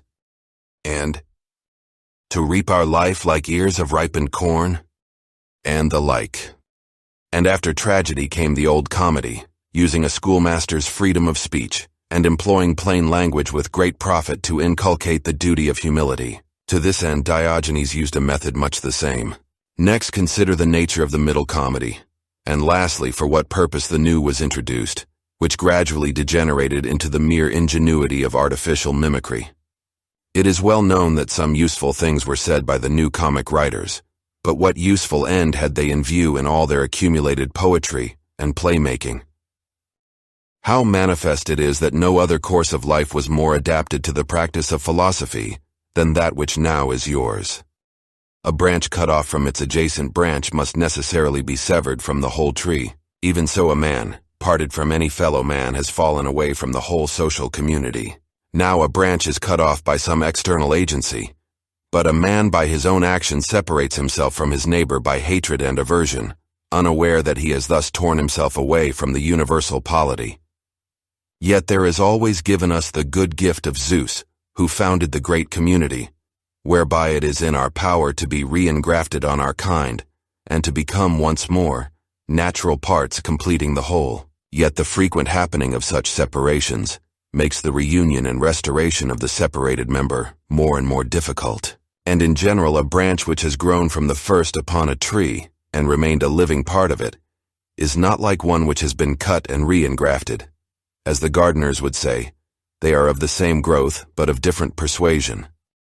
As those who oppose you in the path of right reason have no power to divert you from sane action, so let them not turn you away from amenity towards themselves. Be watchful alike to persist in stable judgment and action, and in meekness towards those who would hinder or otherwise molest you. It is equally weak to grow angry with them or to desist from action and submit to defeat. Both are equally deserters, he who runs away, and he who refuses to stand by friend and kinsman.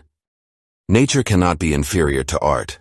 The arts are but imitations of nature. If this be so, that nature which is the most perfect and comprehensive of all cannot be inferior to the best artistic skill. Now all arts use inferior material for higher purposes, so also then does universal nature. Hence the origin of justice, from which again the other virtues spring. Justice cannot be preserved if we are solicitous about things indifferent, if we are easily deceived, rash, and changeable. If those things, the pursuit and avoidance of which trouble you, come not to you, but as it happens you go to them, then let your judgment be at peace concerning them. They will remain motionless, and you will no more be seen pursuing or avoiding them.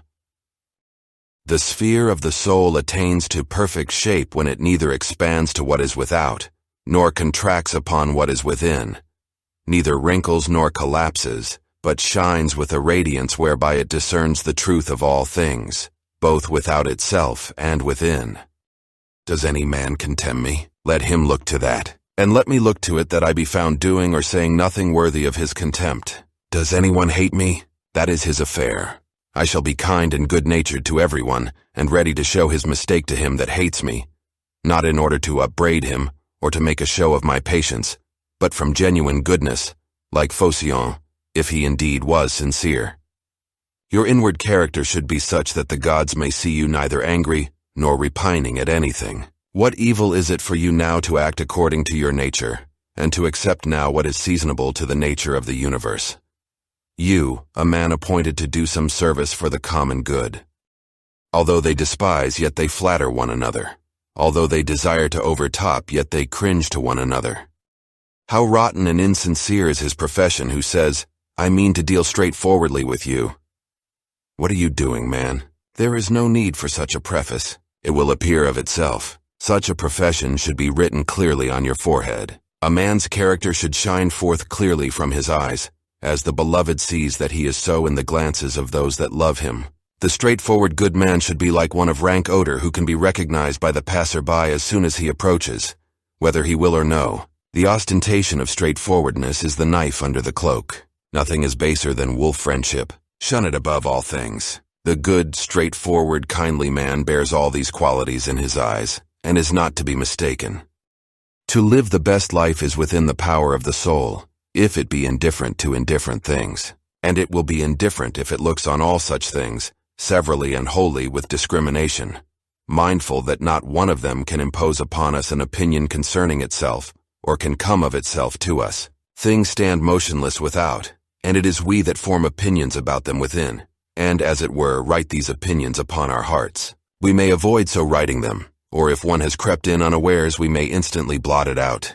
'Tis but for a short time that we shall need this vigilance, and then life will cease. For the rest, why should we hold this to be difficult? If it be according to nature, rejoice in it, and it will become easy for you. If it be contrary to nature, search out what suits your nature, and follow it diligently, even though it be attended with no glory. For every man will be forgiven for seeking his own proper good.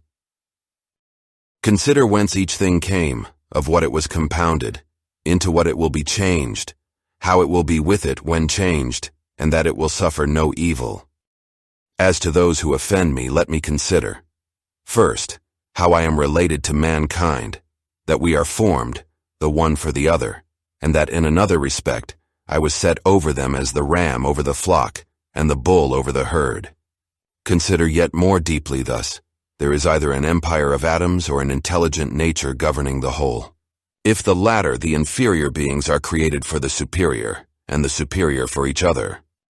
Secondly, consider what manner of men they are at table, in bed, or elsewhere, and especially by what principles they hold themselves bound, and with what arrogance they entertain them. Thirdly, if they act rightly, we ought not to take it amiss, and if not rightly, manifestly they do so without intention and in ignorance. For no soul is willingly deprived of truth, or of the faculty of treating every man as he deserves. Accordingly, men are grieved to be called unjust, ungrateful, greedy, and in short, sinners against their neighbors. Fourthly, you yourself do often sin, and are no better than another. And if you abstain from certain sins, still you have the disposition to commit them, even if through cowardice, fear for your character, or other meanness, you hold back. Fifthly, you cannot even be perfectly sure that wrong has been done, for many things admit of justification. And generally speaking, a man must have learned much before he can pronounce surely upon the conduct of others. Sixthly, when you are vexed or worried over much, remember that man's life is but for a moment, and that in a little we shall all be laid to rest. Seventhly, it is not the acts of others that disturb us. Their actions reside in their own souls. Our own opinions alone disturb us. Away with them, then. Will that you entertain no thought of calamity befallen you, and the anger is gone. But how remove them? By reasoning that there is no dishonor. For if you hold not that dishonor alone is evil, verily you must fall into many crimes. You may become a robber, or any sort of villain. Eighthly, how much worse evils we suffer from anger and grief about certain things than from the things themselves about which these passions arise. Ninthly, meekness is invincible if it be genuine, without simper or hypocrisy. For what can the most insolent of men do to you if you persist in civility towards him? And if occasion offers, admonish him gently and deliberately. Show him the better way at the very moment that he is endeavoring to harm you. Nay, my son, we were born for something better. No hurt can come to me. It is yourself you hurt, my son. And point out to him delicately, and as a general principle, how the matter stands, that bees and other gregarious animals do not act like him. But this must be done without irony or reproach, rather with loving kindness and no bitterness of spirit. Not as though you were reading him a lesson, or seeking admiration from any bystander, but as if you designed your remarks for him alone, though others may be present. Remember these 9 precepts as gifts received from the Muses, and begin now to be human for the rest of your life. Beware equally of being angry with men and of flattering them. Both are unsocial and lead to mischief. In all anger recollect that wrath is not becoming to a man, but that meekness and gentleness, as they are more human, are also more manly. Strength and nerves and courage are the portion of the meek and gentle man, and not of the irascible and impatient. For the nearer a man attains to freedom from passion, the nearer he comes to strength. A weak man in grief is like a weak man in anger. Both are hurt and both give way. If you want a 10th gift, from the leader of the Muses, take this. To expect the wicked not to sin is madness. It is to expect an impossibility. But to allow them to injure others, and to forbid them to injure you, is foolish and tyrannical. There are 4 states of the soul against which you must continually and especially be upon your guard, and which, when detected, should be effaced, by remarking thus of each. This thought is unnecessary. This tends to social dissolution. You could not say this from your heart. And to speak otherwise than from the heart, you must regard as the most absurd conduct. And fourthly, whatever causes self-reproach is an overpowering or subjection of the diviner part within you to the less honorable and mortal part, the body, and to its grosser tendencies. The serial and igneous parts of which you are compounded, although they naturally tend upwards, nevertheless obey the general law of the universe and are retained here in composition.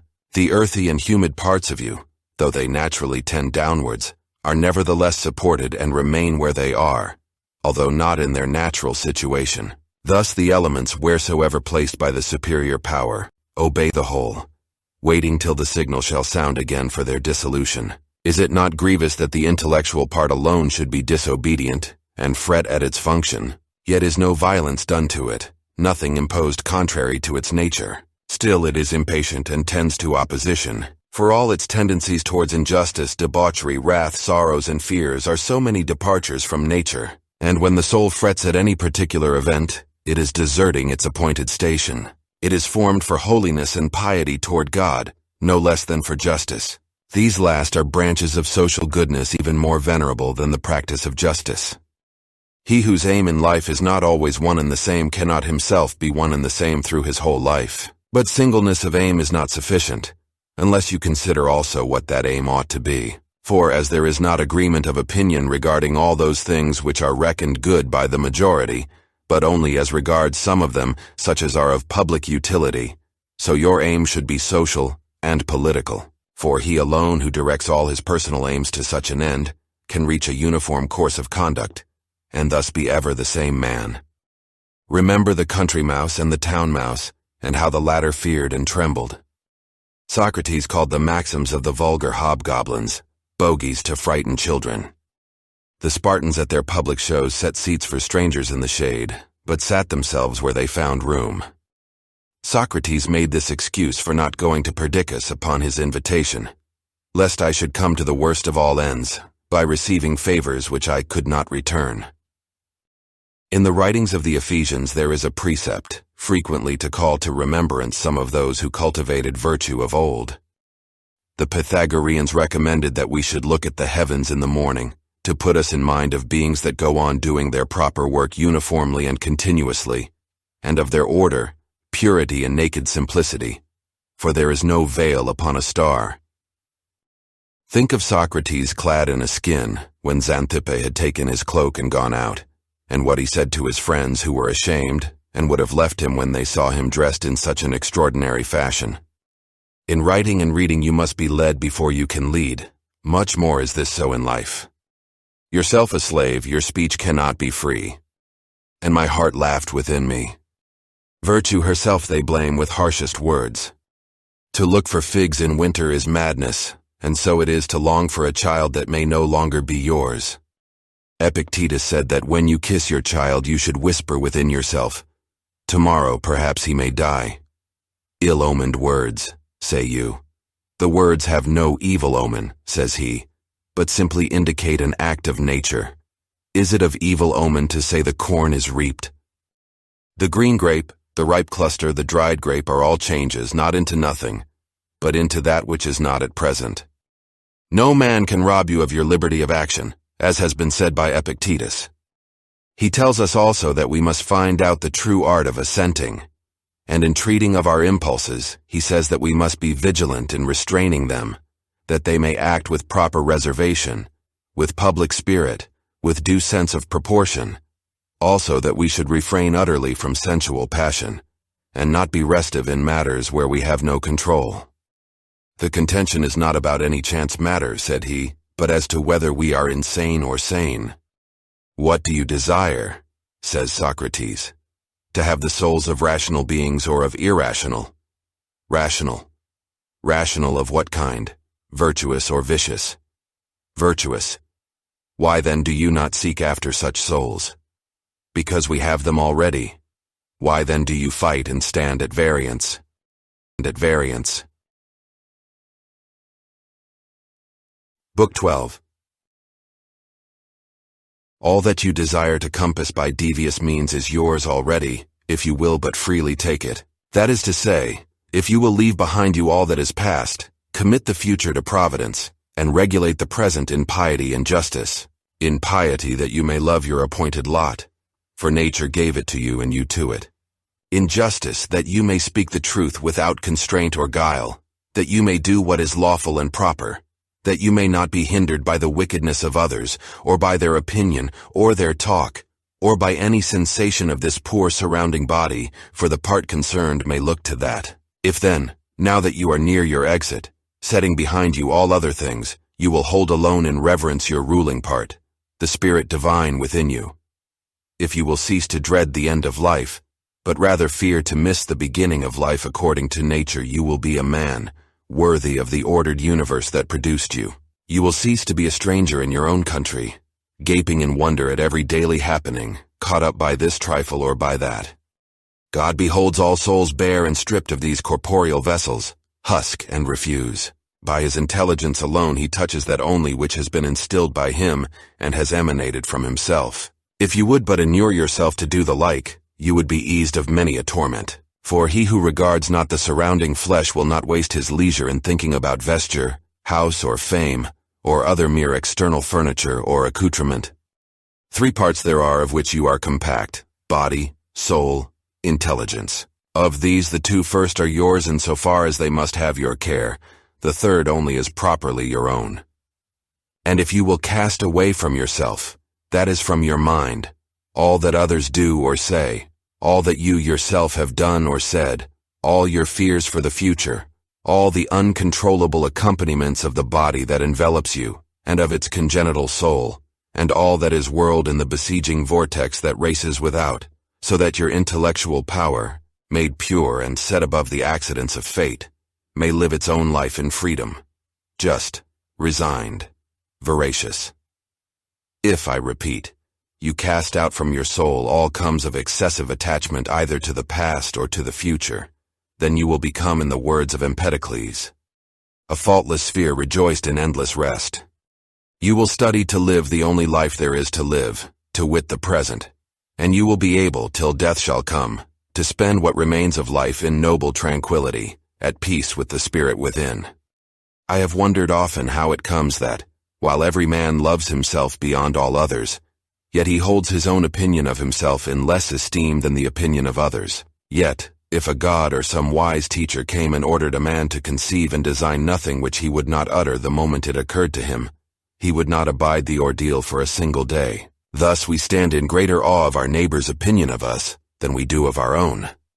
How can it be that the gods, who have ordered all things well for man's advantage, overlooked one thing only, to wit that some of the best of mankind, who have held the closest relations with things divine, and by pious works and holy ministry become intimate with the divinity, once dead, should arise no more but be altogether extinguished? If this be truly so, be well assured that, if it ought to have been otherwise, they would have made it otherwise. Had it been right, it would have been practicable, and had it been according to nature, nature would have effected it. From its not being so, if it really be not so, be persuaded that it ought not to have been.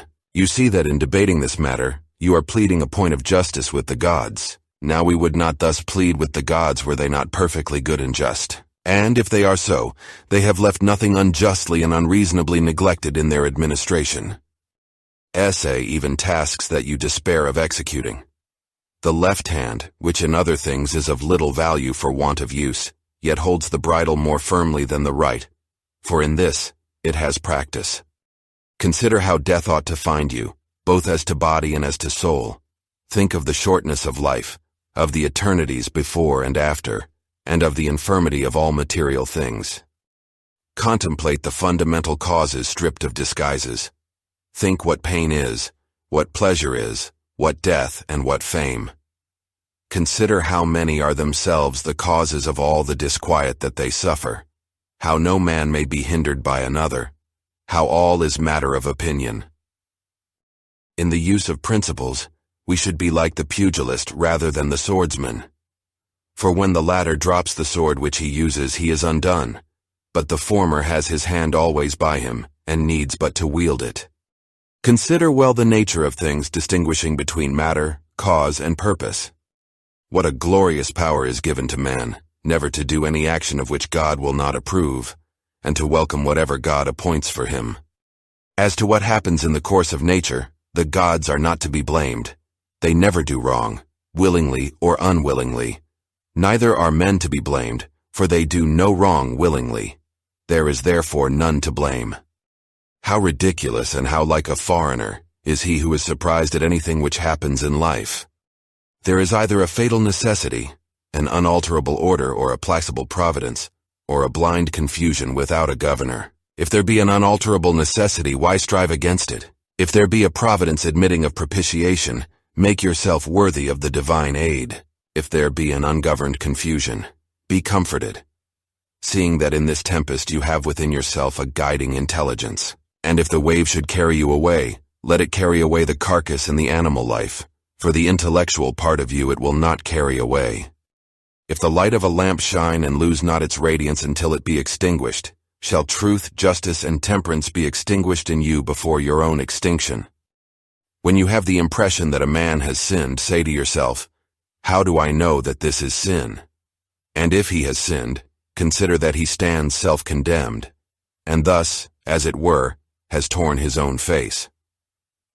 He that would wish the wicked not to sin is like one who would have the fig tree not have juice in its figs, would have infants not cry, horses not neigh, and other inevitable things not happen. What shall the wicked man do, having a wicked disposition? If you are so keen, cure it. If a thing be not becoming, do it not. If not true, say it not. Endeavor always to see in everything what it is that causes your impression, and unfold it by distinguishing the cause, the matter, the relation to other things, and the period within which it must cease to exist. Perceive at last that there is within you something better and more divine than the immediate cause of your sensations of pleasure and pain. Something, in short, beyond the strings which move the puppet. What is now my thought? Is it fear, suspicion, lust, or any such passion?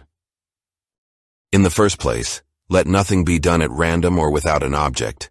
In the second, let your object never be other than the common good. Yet a little, and you shall be no more, nor shall any of these things remain which you now behold, nor any of those who are now living. It is the nature of all things to change, to turn, and to corrupt, in order that other things may, in their course, spring out of them. Reflect that everything is matter of opinion, and opinion rests with yourself. Suppress then your opinion, what time you will, and like one who has doubled the cape and reached the bay, you will have calm and stillness everywhere, never a wave. Any one natural operation ending at its proper time suffers no ill by ceasing, nor does the agent therein suffer any ill by its thus ceasing. In like manner, as to the whole series of actions which is life, if it ends in its season it suffers no ill by ceasing, nor is he who thus completes his series, in any evil case. The season and the term are assigned by nature, sometimes even by your own nature, as in old age, but always by the nature of the whole, by the interchange of whose parts the universe still remains fresh and in its bloom. Now that is always good and seasonable which is advantageous to the nature of the whole. Wherefore the ceasing of life cannot be evil to the individual. There is no turpitude in it, since it is beyond our power, and contains nothing contrary to the common advantage. Nay, it is good, since it is seasonable and advantageous to the whole, and congruent with the order of the universe. Thus too he is led by God who goes the same way with God, and that by like inclination. Have these three thoughts always at hand. First, as to your action, do nothing inconsiderately, or otherwise than justice herself would have acted. As for external events, they either happen by chance or by providence. Now, no man should quarrel with chance or censure providence. Second, examine what each thing is, from its seed to its quickening, and from its quickening to its death, of what materials it is composed, and into what it will be resolved. Third, reflect that could you be raised on high, and from thence behold all human affairs, you would discern their great variety, conscious at the same time of the crowds of serial and ethereal inhabitants around us. But were you so raised ever so often, you would always see the same things, all uniform and of brief duration. Can we set our pride on such matters? Cast away opinion and you are saved. Who then hinders you from casting it away? When you fret at anything, you have forgotten that all happens in accordance with the nature of the universe, and that the wrong done was another's. This too, that whatever happens has happened, and will happen, and is now happening everywhere. You have also forgotten how great is the bond between any man and all the human race, a bond not of blood and seed, but of common intelligence. You have forgotten that the intelligence of every man is divine, and an efflux from God. Also that no man is proprietor of anything. His children, his body, his very life are given of God. You have forgotten too that everything is matter of opinion, and that it is the present moment only that one can live or lose. Bring to frequent recollection those who have grieved about anything overmuch, those who have been preeminent in the extreme of glory or misfortune, in feuds or other circumstances of fate. Then stop and ask, where are they all now? Smoke and ashes and an old tale, or perhaps not even a tale. Pass them all in review. Fabius Catilinus in the country, Lucius Lupus in his gardens, Stertinius at Baiae, Tiberius at Capreae, Velius Rufus, and, in fine, all eminence attended with the high regard of men. How cheap is all that is so eagerly pursued, and how much better does it become a philosopher to show himself in the part of the material world allotted to him, just, temperate, and obedient to the gods, and this with simplicity, for most intolerable of all is the pride of false humility. To those who ask, where have you seen the gods, and how assured yourself of their existence that you worship them? Make this reply. First, they are visible, even to the eye. Again, my own soul I cannot see, and yet I reverence it. Thus, too, as regards the gods, I continually feel their power, and so I know that they exist and I worship them. The safety of life is to see the whole nature of everything, and to discern the matter and the form of its constitution. Also to do justice with all your heart, and to speak the truth. What remains but to enjoy life, adding one good to another, so as not to lose the smallest interval. There is but one light of the sun, although it be scattered upon walls and hills, and a myriad other objects. There is but one common substance, although it be divided among 10,000 bodies having as many different qualities. There is but one soul, though it be distributed among countless different natures and individual forms. There is but one intelligent spirit, though it may seem to be divided. The other parts of these individuals of which we have spoken, such as breath and matter, are void of perception and of mutual affection. Yet even they are held together by the intelligent spirit and gravitate together. But intelligence has a special tendency to its kind, and unites therewith, and the community of feeling is not broken. What do you desire? To live on? Or is it to feel or to desire? To grow and to decay again? To speak or think? Which of all these seems worthy to be desired? And if each and all of them is despicable, proceed to the last that remains, to follow reason and God. Now, it is repugnant to reverence for reason and for God to grieve at the loss by death of these other despicable things. How small a part of the boundless immensity of the ages is allotted to each of us, and presently that will vanish in eternity. How little is ours of the universal substance, how little of the universal spirit. On what a little clod of the whole earth do we creep. Considering all this, reckon nothing great except to act as your nature leads you, and to endure what universal nature brings to pass. How is it with your ruling part? On this all depends. All other things within or without our control are but corpses, dust, and smoke. This most of all must rouse you to despise death, that even those who held pleasure to be good and pain to be evil nevertheless despised it. To him who holds that alone to be good which comes in proper season, who cares not whether he has acted oftener or less often according to right reason, to whom it makes no difference whether he behold the universe for a longer time or a shorter, for this man death also has no terror. You have lived, O man, as a citizen of this great city. Of what consequence to you whether for 5 years or for 3? What comes by law is fair to all. Where then is the calamity, if you are sent out of the city by no tyrant or unjust judge, but nature herself who at first introduced you, just as the prater who engaged the actor again dismisses him from the stage?